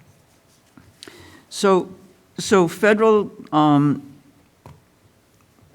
DOT, but with limits. Sounds like it's mostly Jack.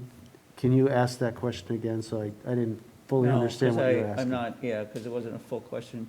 But I'm just trying to understand whether we satisfy the Federal Department of Transportation by talking with you, or whether we need to. Yeah, so things like permitting and placarding would go through my office. Things like, tire tread depth inspections on the vehicle are still fall under the DOT or the state police. Okay, so how about what when Mr. Noyes was discussing tonight about this foolish, idiotic idea of transporting water across the country. So I Who didn't hear, would- I didn't How hear. would we deal with that? So Pine, I didn't In hear case you wanted Dave, to know what I think. Pine, I didn't hear Dave say this foolish, idiotic idea. All right? didn't. So, what, just can you re-ask me that question again, and we'll In put our terms noggins of, together? in terms of, so Dave was talking about, not you, Dave, but this Dave, was talking about if the million gallons of water needed to be trucked rather than rail carred, because we know it can't just go straight to a rail car, it would have to be put in a vehicle. From the estimation that I made, based on very little information, I figured that's 100 trucks So, at least. so think how of. how would you safeguard that Yeah, vehicle? so, right, so, look, we ship, If you thought it was a good not idea. we, in the United States, every day, on the roads, how many gasoline tankers do you pass? Right, so that's 9,000 gallons of gasoline. Right. Okay, with you know, as a health physicist, I see water with tritium in it. Right. And I understand our concern that we don't want to put it into our marine environment. Okay, but from a industrial safety standpoint, That's where I'm going. where's all the risk, right? It's in a 9,000 gallons of gasoline that's humping past you at 75 miles an hour on the Mass Pike, right? So we would put the same due diligence on how do I transport hazardous material regardless of whether it's gasoline or tritium in water or anything else that goes out. We haven't had an in-depth discussion with Holtec of how are you going to get it from point A to point B? How many trucks, what size truck, who's the trucking company, what's their safety record? You know, I don't know. Can you solidify it? Is there some chemical that you can put into the water to solidify it, make it jelly that would make it more safe to transport, where you don't have to worry about the physical characteristics of water sloshing around? I don't know. We haven't had that discussion yet. So we're still, But the question is, do you make that determination of safety, or does someone in DOT somewhere? That's kind of the question. right, so Massachusetts is the regulatory oversight agents. Department of Public Health and the Radiation Control Program is the regulatory oversight agency to ensure we're meeting all of the federal regs. Okay. Right, as we do with like rad material, where Massachusetts is an agreement state, you're familiar with that, where we have the oversight for licensing of radioactive material in the state. Not Pilgrim, other radioactive material users in the state. So our interface with the DOT is that same, I'll call it model. Okay. Okay. Who else? Nothing you can think of? So this is a total list? So how does anybody feel like, where do you feel like we need to go besides having Seth Schofield here? Pine? Hi, Pine, it's Mike, Jack.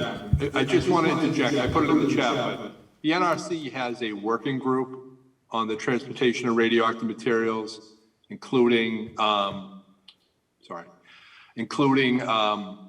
the Federal Motor Carrier Safety Administration, I believe it is. So I'd be happy to work with you to reach out to them to bring in whatever members of that working group need to be part of this conversation.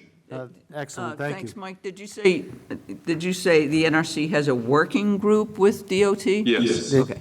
Yes, they do. Yeah, I'd like to know who at NRC, because, boy, do we have a list now. People from the NRC.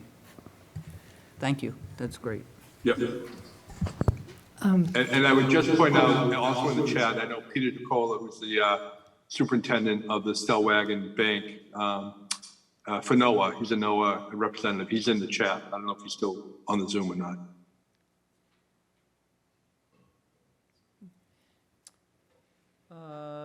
So is he in the attendees? Does he want to talk? Aha, he does.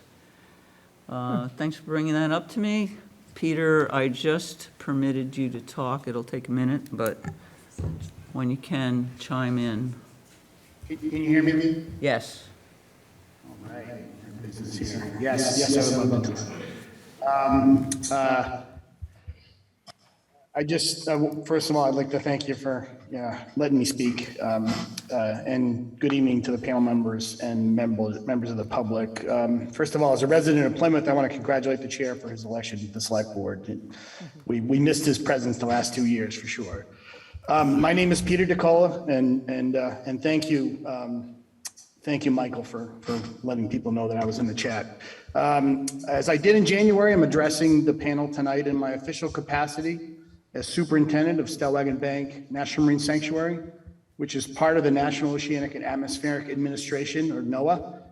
We're not the National Marine Fisheries Service. We're another line office in NOAA known as the National Ocean Service. So it looks like you have the right contact with Julie Crocker for endangered species and essential fish habitat, which is another issue that is going to need to be addressed here. But for now, I'll just speak about Stellwagen Bank. And for anyone not familiar with Stellwagen Bank National Marine Sanctuary, it's a federal marine protected area, approximately 638 square nautical miles in size, encompassing the waters at the mouth of Massachusetts Bay between Cape Ann and Cape Cod, entirely in federal waters.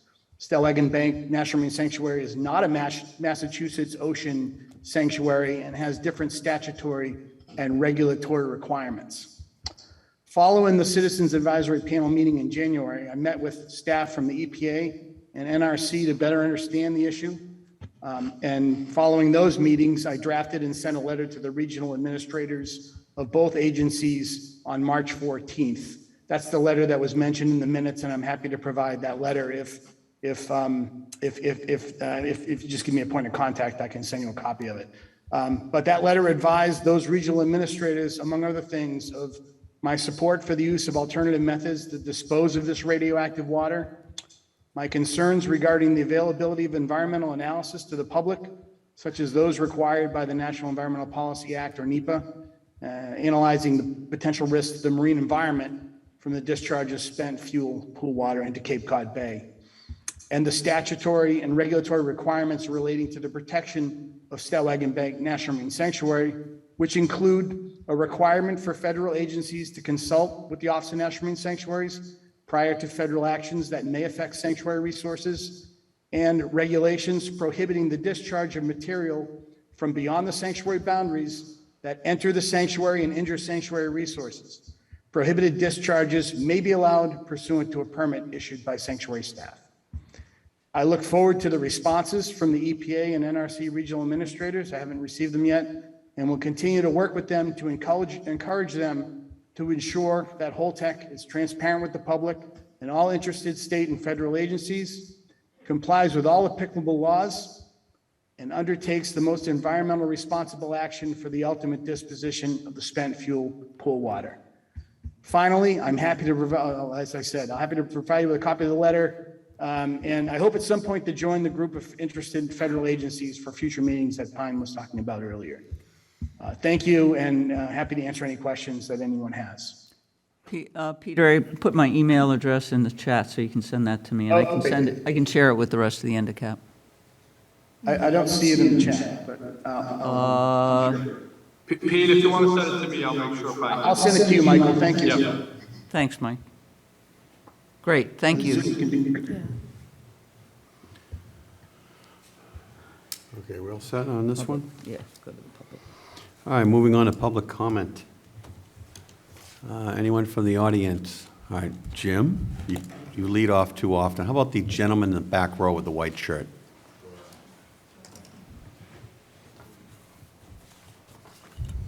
You know, I just want to take this opportunity. My name's Mark DeCristoforo. I represent, My name is Mark DeCristoforo. I represent the Massachusetts Seafood Collaborative and the fishermen in the state. And I have to say, you know, all of you obviously are doing an important job that you've been asked to do.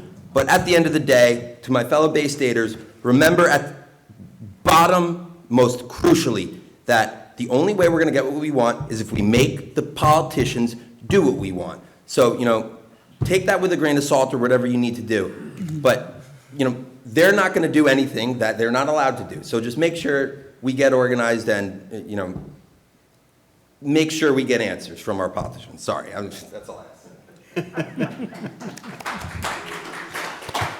say. And the other thing, part of my problem with the spent fuel water transporting thing is we better start paying attention to the climate changey thing. Didn't know if you heard, but the permafrost is melting so fast it's releasing all the methane, okay? You have to care about how much emissions there are transporting this stuff. We have to find a better solution. It doesn't mean we just go to dumpy, and it doesn't mean we go dump it in somebody else's backyard either, okay? That's where I'm coming from. You're right there. Just make sure that green light is on and identify yourself. The green light is on. Good, we'll just leave it on. Hi, I'm Rosemary Shields. I'm with the League of Women Voters of the Cape Cod area. Thank you, everybody.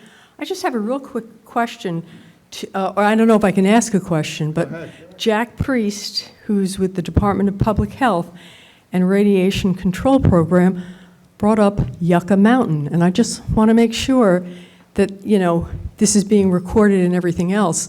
Yucca Mountain is off the table. We have no federal, so I'd like to talk to the person who's in charge of Radiation Control Program. It's a terrible problem. The federal government has let us down, but I just didn't know why you brought up Yucca Mountain and what you know about having a federal depository. So Yucca Mountain is not off the table. Yucca Mountain keeps being brought back to the table, depending on... By whom? Which administration is in office. Okay. Okay? So did the Trump administration bring Yucca Mountain back? That's correct. Okay, and then, so it's now back on the table, Yucca Mountain? I don't believe it's back on the table. What I said is it's gone back and forth on the table, Okay. off the table. I didn't hear that. I thought you said there's Yucca, I didn't hear you Yeah. say it's on and off. I heard you say... I believe I said, for example, Yucca Mountain. So what I've All right, asked, okay. what I asked our delegation, or invited them to come up to us and tell us where we're headed with permanent solution for the fuel, so it doesn't stay on the Plymouth beach for the next X number of years. Agreed. Yeah. I just needed some clarification. Yeah. Okay. Okay. Thank you. All right, you're welcome.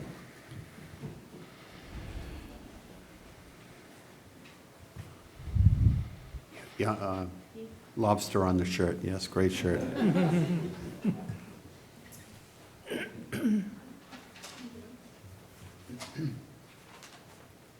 So my first notes are kind of random, but the first one is with the fuel. Name? Name, Livia Mashad. I'm a commercial fisherman out of Plymouth. And so the inside of the fuel trucks is not just like a big thing. There's different slots in, so when the fuel's sloshing back and forth, it's not going 20 feet up, 20 feet back, and up the sides. It's only going like 5 feet or however long the slats are. And for the emissions thing, just cut down on an Amazon order.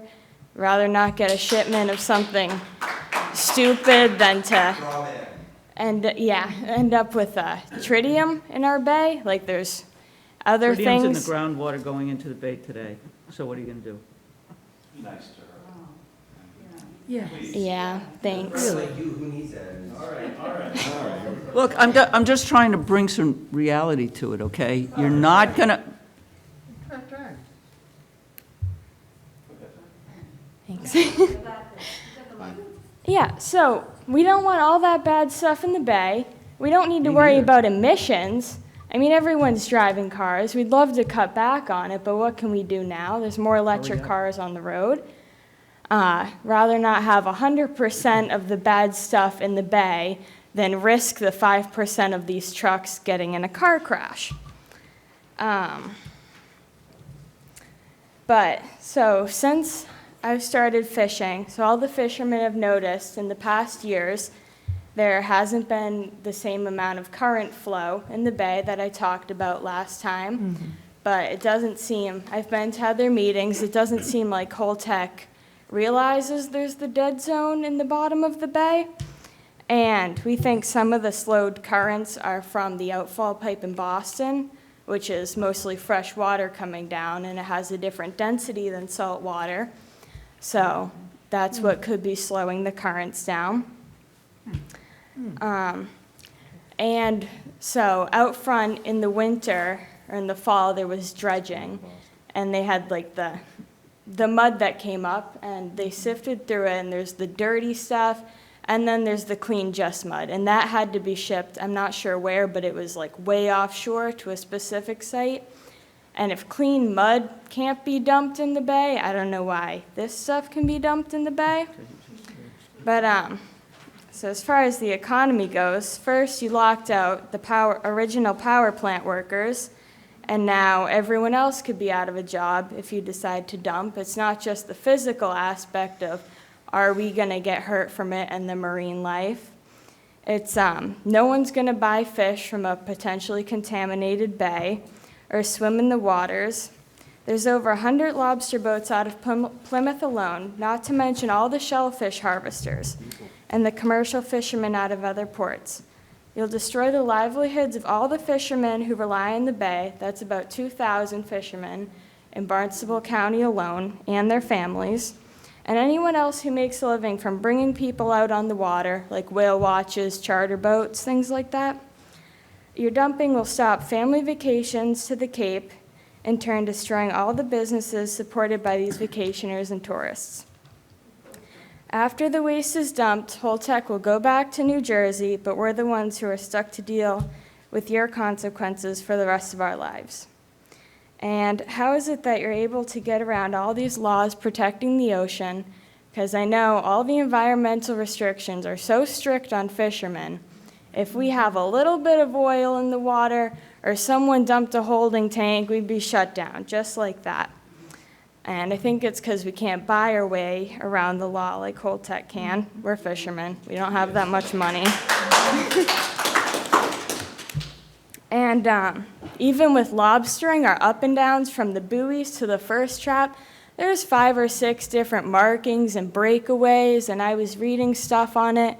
And if you don't get the red line in the right place and all these other things, you could get your license taken away for not splicing a rope right. But a big company can dump nuclear waste into the bay. And as far as the Woods Hole thing goes, so the science today might say that's okay, but the science in 30 years, they're probably going to say, oh no, they never should have done that, because science is always evolving and changing. Also, I opened the Holtec page, the decommissioning page today, and the first thing it says is, giving the next generation a cleaner tomorrow. Oh, God. Lies. All right, thank you. Nice job.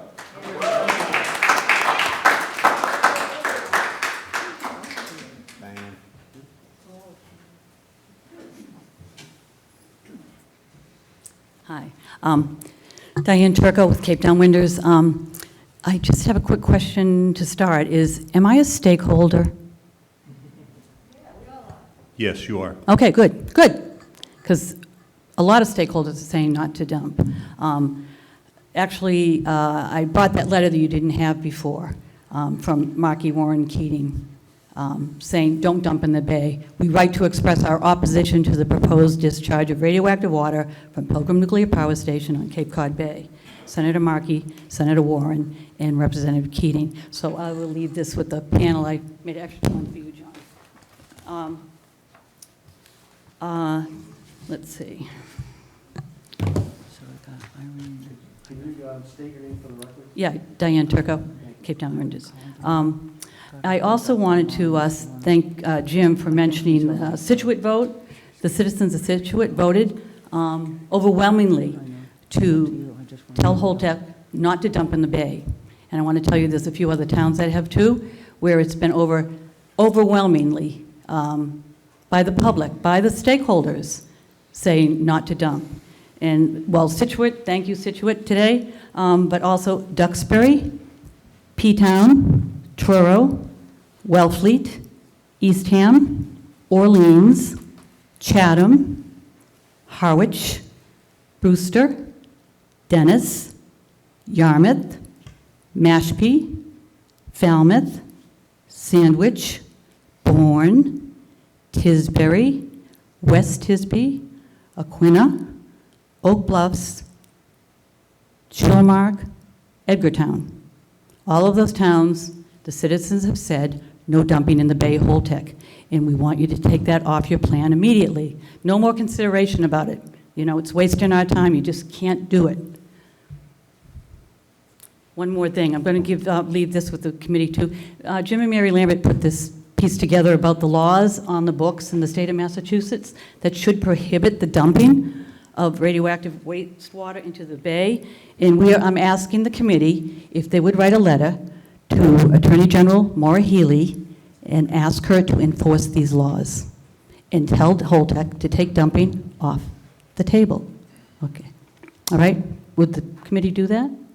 Well, we'll take a look at it, absolutely. Okay. And then that's that. All right. And one other thing. I know there's the issues of containment. CEO Singh said at the Markey hearing that if they didn't dump the water into the bay, that he would consider leaving it on site, and that would be a problem because nobody would want to decommission Pilgrim, and you could see people in Plymouth are getting a little anxious. They want that decommissioned. Is Holtec, so he said they would keep it in the pool. Has Holtec considered using a leak-proof tank to hold that water like at Fukushima and put it on site with the spent fuel? We have a leak-proof tank. It's called the Taurus. We could delay decommissioning and maintain the water in the Taurus underground for as long as it takes for the water to decay. So with that, I just personally, I don't believe that that is in the best interest of anybody else that lives in Plymouth. well, dumping in the bay isn't either. Okay, but Dave. But Dave- I was going to Dave- ask. Hold on, Diane. Yeah. But Dave, with respect to that option, if you come in here in September and present the options, the pros and cons on the screen, that would be one of them? You'd lay that out as an option? Dr. Singh said it was an option if that's what the people wanted. So at that point in time, you would really dial into why it would be good potentially and why it would be bad. You'd have more data available. Right, right. I personally would have a very difficult time advocating for that position. But as So that would Holtec be, that would be 84 years for 7 half-lives for tritium, just so the panel knows. Right. So, So they could remove the water from the Taurus and put it in a leak-proof tank up with the spent fuel. And then they could take apart the building. And then you wouldn't be holding Plymouth hostage for the land, Well, right? that variable would still be there, Diane, so. That variable would still be there. But it wouldn't be, they'd still be able to take the building apart, reactor apart, if they had a Yes, that- tank up on the hill with the In waste. theory, Yeah. yes. Well, it's an option, because there's a lot of options being thrown around. But you got to take discharging into the bay, dumping into the bay off the table, please. Yes, sir. My name is Peter Dalton.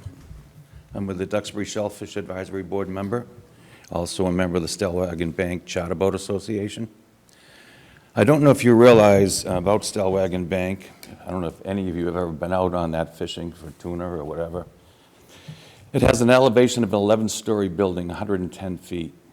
It has an east edge ledge and a west ledge. It starts at the RP buoy. If you look at a NOAA chart, topography-wise, this is Cape Cod Bay. Stellwagen Bank is a dam that would hold anything that's released out of this bay. It doesn't go out in the ocean. It hits the west edge ledge of the bank. It's 90 feet of water on top, and it dumps down to, the east elevation dumps down to 200 some odd feet. The west elevation dumps down to 110. Okay? Do any of you know that? I'm asking. Knew it was a plateau, but Okay, that's why it's a bank. Couple of questions about the casks. This goes to you, sir. Is it precast concrete or cast-in-place concrete?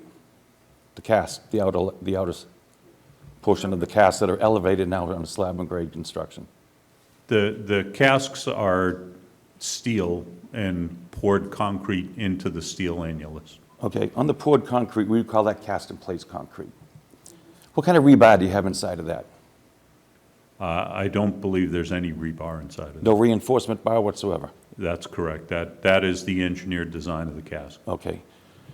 There's no epoxy-coated rebar, no Z-bar stainless steel rebar? Do you know the strengths of the concrete, 3,000 pound, 3/4, 5,000 pound, 3/4? Do you have any idea what the strength is? I do not, no. Okay. Do you know if there's expansion joints and control joints around the perimeter of it for movement? I don't know that. I know that the design of the cask, including the pouring of the concrete, is fully engineered. And that engineered is licensed by the NRC. Okay. I work for an MIT group that engineers for concrete strengths. I'd like to know all those questions that I just asked of you. There's expansion and contraction that takes place in this type of atmosphere. You know that, right? Control Yes. joints and expansion joints. Yes. If you could possibly answer all those questions, I will appreciate it. Also about the tankers. Oil tankers have dual hulls in case of spillage. Do we know that? Yes. Okay. Can you have those for the road? Can I use a dual tanker on the road? Yes. For water? Yeah, no, for this contaminated waste. So we haven't had any discussion yet on what the tankers were. So we're putting the cart way in front of the horse right now. We got to get this done in 6 months. I understand that. I have grandchildren that swim in this water. They're in the maritime school. As do I, as to everybody in the, sir, just as everybody in the room. So what we're trying to do is make sure that these discussions are transparent. When we're working on a solution, we're working with our legislative leadership to come up to a solution where we think, hey, we think that the best option is moving this water off-site. I agree. Not out to the ocean. It's not the right? water, it's contaminated waste. It's contaminated water. Okay. All right. So then what's the next step? Okay, so Holtec makes a decision, okay, yes, we decided that we're going to move this water off-site. So how do we do that? What's the safest, best way to do that? And that's where my agency, DEP, our DOT partnership are going to come together and say, okay, we're going to move it from a tanker from the site to maybe a rail car. Middleton, is that where's the train? Middleborough, right? So here's the Middleborough interface. And then from Middleborough, it'll get loaded to a tank car, and then those tank cars are moved. We can't transfer radioactive liquid in Middleborough. Okay. The closest place it could happen is in western Pennsylvania. Okay, so western Pennsylvania. Okay. So we have to work through those issues. We haven't even gotten a decision from Holtec yet, and we're pressing. Believe me, we're pressing. You can see every discussion that we have is what's getting input from the members of the public, what's getting input from all of these small communities up and down the coastline that's saying, hey, listen to us, Dr. Singh, we don't want to have this water put into the bay.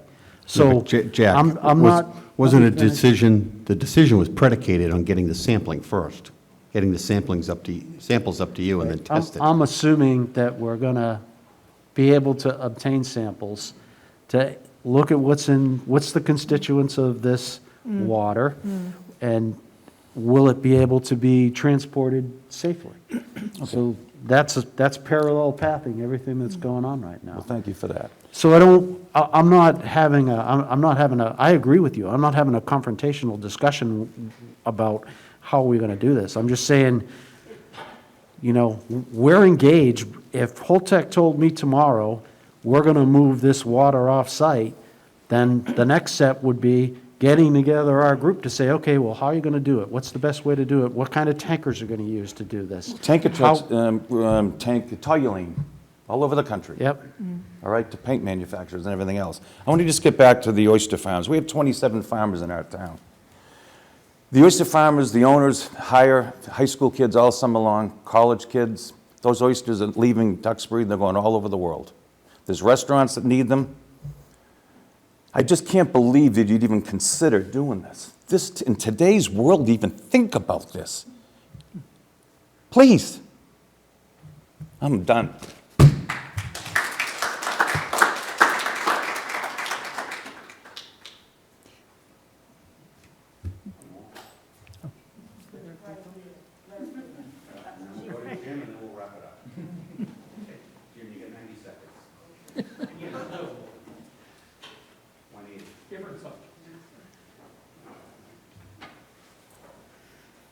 Okay, I've got a green light on.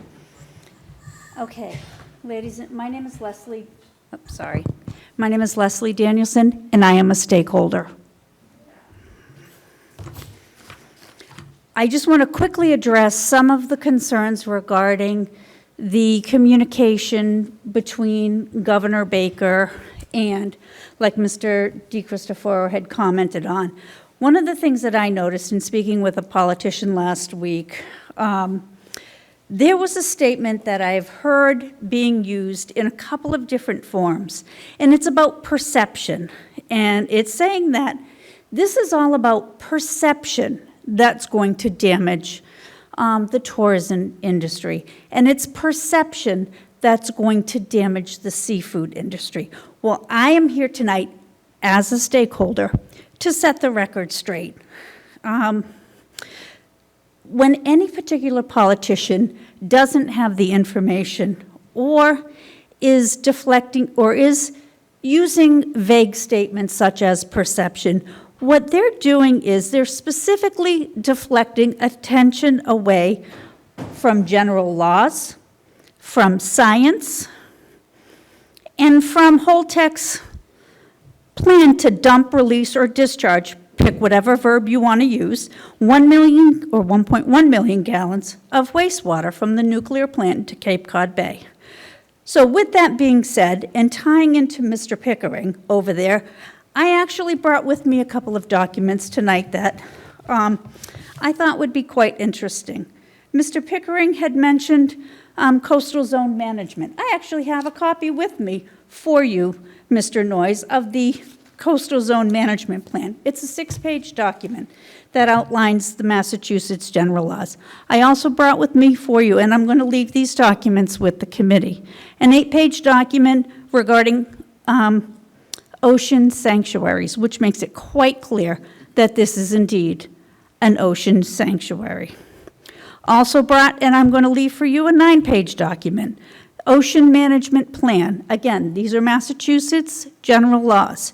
And finally, my favorite is a 17-page document on toxic or hazardous waste substance list.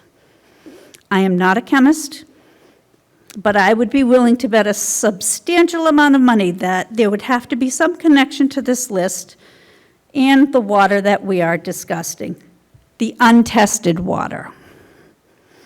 So I'm going to keep it short, and I'm going to conclude this with, when the politicians and all the powers to be are using terms, it's about perception, it's deflective rhetoric, and it's unacceptable. And finally, to Mr. Noyes and to Holtec, to the NRC, to the gentleman here representing the state, I've said this before, and I'm going to say it again. It's not your ocean to allow dumping into. It is not your bay to allow dumping into. Mr. Holtec, it is not your bay. It is not your ocean. And lastly, from the words of a great coach, do your job. Thank you. What was your name again? My name is Leslie Danielson, and I am a stakeholder. Okay, yes, thank you, Leslie. Thank you. I just want to get that for the record. Do your job. All of you. Jim Lampert, let's wrap it up with Jim.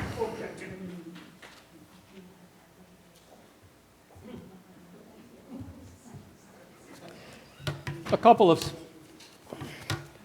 Mike still on? Yeah. A couple of really slightly different subjects.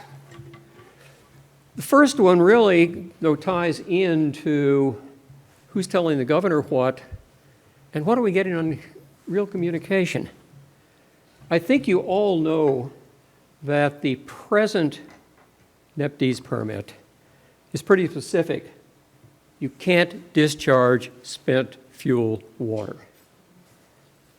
My question, and actually Dave, you kind of re-raised it, is has Pilgrim previously discharged water from the spent fuel pool into the bay?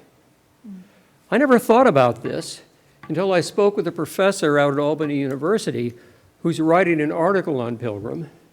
And in the course of his research, he talked to both Pat O'Brien and also to a man I have not met, Joseph Delmar, who I understand is Pat's equivalent, but at the much higher level, Holtec International in Jupiter, Florida. They both told Professor Bass that Pilgrim had previously dumped water from the spent fuel pool into the bay. This got me interested. So I asked George Papadopoulos at EPA, and frankly, I think he'd be a very good person to get involved here. You've worked with him, I'm sure, in the past, and he's right up to date on this, to send me a copy of the old permit. He did so, and in his covering email, he couldn't have been clearer. Quote, "This permit did not authorize the discharge of any water from the spent fuel pool." So where are we? We in a situation where Pat O'Brien and Joe Delmar were wrong, that Pilgrim in the past did only what was authorized? Or are we in a situation where they're right and Pilgrim has a history of discharging in violation of its FD's permit? I think we need to know that, particularly since the Holtec plan, as I understand the current permit, is to do something that neither the previous permit nor the present permit, as it now stands, would allow. Second is I want to go back where Jimmy Cantwell, excuse me. So, Jim, if I'm, Mr. Chairman, may I ask a quick question? Sure. So is the real question, did the Pilgrim Nuclear Power Station, did they violate their previous NIPDES permit if they discharged radioactive water? Can I split that into two? Is that the question? Can I split that just into two? Sure. I'm taking as given what Mr. Papandopoulos told me, that the previous permit did not allow discharge of water from the spent fuel pool. From the chemical? Just said, my question to him and the question he answered was, did it allow discharge of water into the bay, water from the spent fuel pool? And his answer was no. My second question, which was brought on by what Tom Bass told me, is the surprising answer he got from Pat O'Brien and Joe Delmar that they had discharged water from the spent fuel pool in the past. So where I'm really going first off is that right? Did they? And that was the starting basic question. I think we really need to know that. That answer, have I gotten there? Well, I just want to make sure, that we identify the specific question, and then we'll work on getting an answer. Well, the specific question I asked Papandopoulos was, did the permit, the old one, allow discharge of water from the spent fuel pool? That's one. The second question is, and I'm assuming that Tom Bass, when he got the answers from Delmar and O'Brien, accurately reported to me what they told him. Were they right when they said that Pilgrim did discharge in the past water from the spent fuel pool? We know they did. I guess that's the real question. We know they did. We've put that out multiple times here. We see the annual environmental operating report. Do we know whether that's from the spent fuel pool? I can't tell from the operating reports, and I haven't read them as hardly as you have, but I can't tell. And I'm focusing on the spent fuel pool because that is where the focus of the attention seems to be at the moment on the water that Pilgrim Holtec want to discharge now. Well, I can't speak to the old permit, and I can't speak to the requirement that's in the existing permit.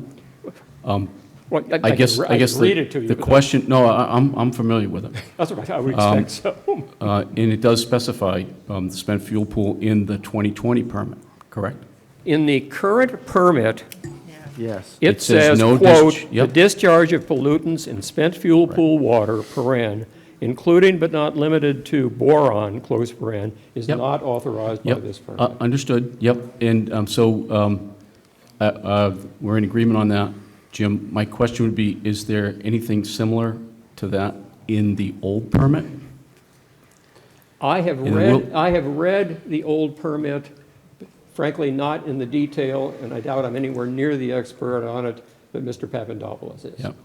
I don't know, he sent me, do you have a copy of it? I can send you what So, he so sent me. the state expert is Leland, right? For the NPDS permit. We'll have, yeah, and we'll check on the old permit, because I'm not up to speed on the old permit.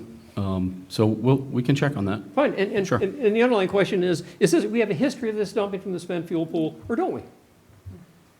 Particularly looking at what Holtec would like to be able to do now. So I heard somebody ask, what do they care? So the reason is the language is important.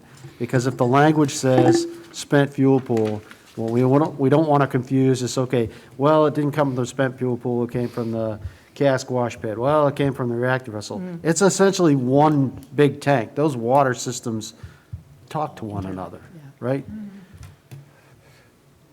Eventually, they may, depending on, I'm not clear, and you probably know it much better than I do, that water in the spent fuel pool is switched back and forth with water, say, in the reactor. I doubt it. Yeah, so I think so I'm saying when it goes out on a discharge, the water goes to a collection tank, it's cleaned up, and then it's sampled, and then it's discharged. And that, I assume, is That's no the- matter where it That's a came. basic No matter where it came from. path, no matter where it came from, right? That's my understanding. But the permit, specifically the 2020 permit, has the restriction on the spent fuel pool Correct. water.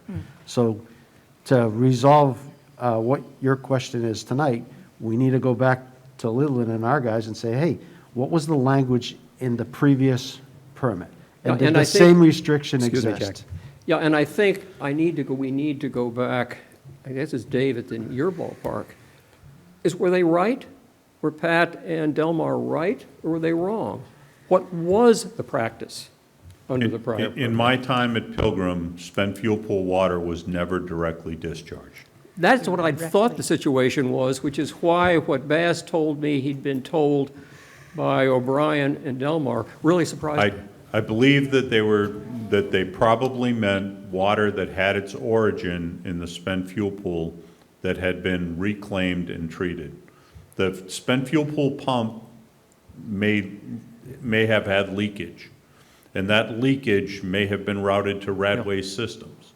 And those rad waste systems might be filtered and demineralized and might be part of a discharge of processed water. That water had its origin not just as spent fuel pool water, but ultimately as city water before it was ever spent fuel pool water. But you see my confusion. But, so where are we trying to get to? We're trying. Go ahead, I'm sorry. I think we're trying to get to the point of, okay, there's water, there's contaminated water that we don't want to go out into the bay. What restrictions are in place? What's the Attorney General working on to prevent that from happening? That's the big picture. That And- is and we're- clearly we're the overall confusing- big picture. Right, but I think, we're talking about, we go from the reactor vessel to the cask wash pit, to the spent fuel pool, to the Taurus. Who cares? It's a tank, and we don't want the contaminated water in the tank to go to the ocean. Couldn't So agree more. Let's keep it simple, let the AGO focus on that, Yes. right? I certainly agree that I would love for the AGO to focus on that and whether or not current regulations like those that deal with the ocean sanctuaries are going to be enforced. Yes. But I think also, frankly, as a matter of history of this plant, and we all know an awful lot about the history, to fill in the picture, I think we need to be clear on what the prior practice was. Okay. Anything else? Yeah, of course. Spend it longer on that. I'd like to go back quickly to, Could I ask a question of Jim that's directly relevant to what he's just said? Question, Jim, wrap it up. Okay. I just wanted to point out that I have a distinct memory of being here, I think it was 4 years ago, maybe 3, when we had a visit from 2 people from the MassDep before your time. And it was quite a shocking revelation that the NIPD's permit had expired in 1999, if I'm not mistaken, and had not been renewed until, I think it was September of 2019, approximately. 2020, okay, 2020. So it was literally non-extant for 21 years, which did not give us a great deal of confidence in the importance of the NIPD's permit or in the oversight of the MassDep. So if something happened in those 21 years, it didn't violate a permit that didn't, the permit was already. The permit existed, it was expired, there were lots of violations, I think we counted 33,000 of them for your information. Wow. Not the water, but fish entrainment and Yeah, so on yeah. and so forth, but could we Okay, I just wanted to point that out. yeah, Pine is the expert on the permits. I want to go back to where Jimmy Cantwell started this whole off, which is frankly the Senate committee meeting, hearing here, now I guess about 2.5, 3 weeks ago. We've sent, one of us has sent, I think all of you, a copy of the transcript, which frankly we didn't get until last Thursday. If anybody else would like one, send us an email and we'll send it to you also, because it's an awful lot easier to read that than it is to try to parse back and forth through 3 hours of video. My takeaway from that hearing, you have to be very careful. You have to listen very carefully to what the NRC and what the Dr. Singh say. And you need to listen even more carefully to what they didn't say. Let me start with the NRC, John Lubinski. This panel has heard a lot of NRC presentations. And Lubinski's prepared presentation was just about what you'd expect. NRC regulations provide strong oversight. We value public input. Fortunately, Senator Markey and his staff were well prepared.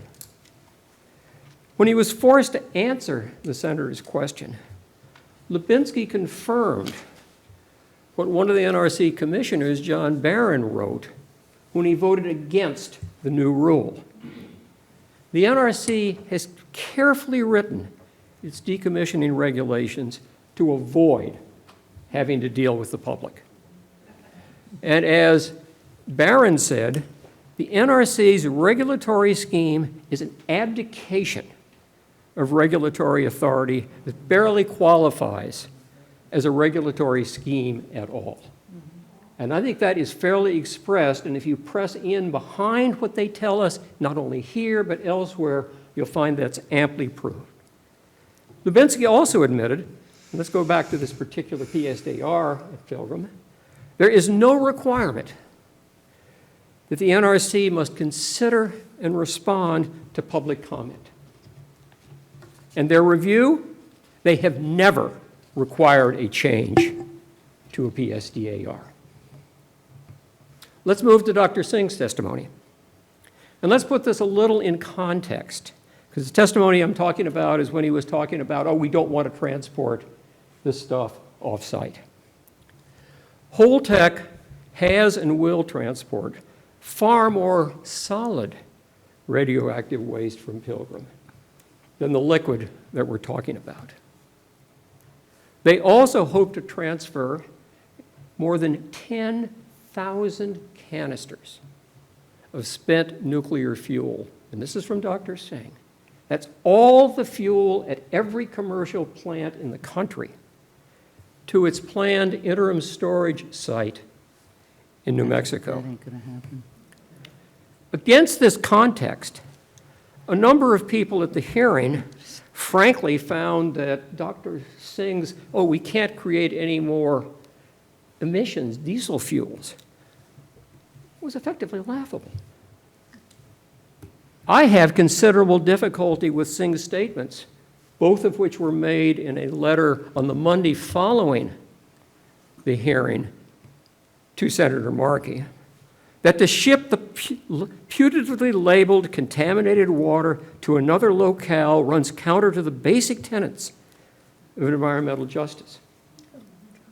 But in the same letter, he said, sending all of this country's spent nuclear fuel to a planned, not now existing, consolidated storage facility in New Mexico is, and I'll quote, eminently appropriate from the standpoint of environmental justice. Right. And if you listened carefully, what did he say about Pilgrim's water itself? First, he said, what we're going to release isn't contaminated. Why? Because by his definition, it's processed.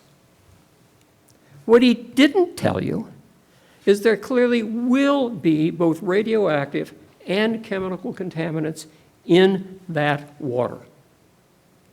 He also didn't tell you that a major contaminant in that water will be tritium that cannot be removed by filtering. As for testing Pilgrim's water, my reading of the transcript, he didn't agree to independent testing, independent sampling by the state or anyone else. All he said was that Holtec would give Senator Markey's expert, quote, access to data at the plant to help comfort the community. Finally, he did say that Holtec would not discharge the water until we have consent from our major stakeholders. Who are those major stakeholders? I think all of us here, Dave, all the people working at the plant who live around here, consider themselves to be stakeholders. That's not what Dr. Singh included. People at Plymouth and the other towns that surround Cape Cod Bay aren't, in his view, major stakeholders. With respect to them, what did he say? Quote, we will consult, close quote. Takeaway, Dr. Singh is clearly an intelligent man who chooses his words very carefully, and he chooses them in a way that avoids making commitments. Both this panel and the public need to pay much closer attention than we have to exactly what not only Holtec, but also the NRC say, and know enough and ask the real questions. Thanks, John. All right, motion to adjourn? Announce the next meeting, what it's going to be, please. The next meeting should be the fourth Monday of July. We go every 2 months. It's the fourth Monday of July, fourth Monday of September. Now, I've been asked Right. by all the commercial I'm fishermen, looking. all the shellfish and all the oyster farmers, there's going to be a few hundred of them that want to come here. Sure. They might come in, they run, it may smell a little fishy, but they do want to come to the next meeting. We'll leave the door open. No, I'm serious, they're No. coming off their boats. It's all good. Charter boat captains. I'm That's telling you, if you're ready for that, Yeah, no problem. Bring them on, Yeah, they'll be here. yep, you got it. You got the date? the 25th of Right now, it's looking like July 25th, the fourth Monday of July. All right, motion to, somebody make a motion to adjourn. Mr. Noyes. Second, is there a second? Second. All those in favor of adjourning? Aye. All right, it's unanimous, thank you.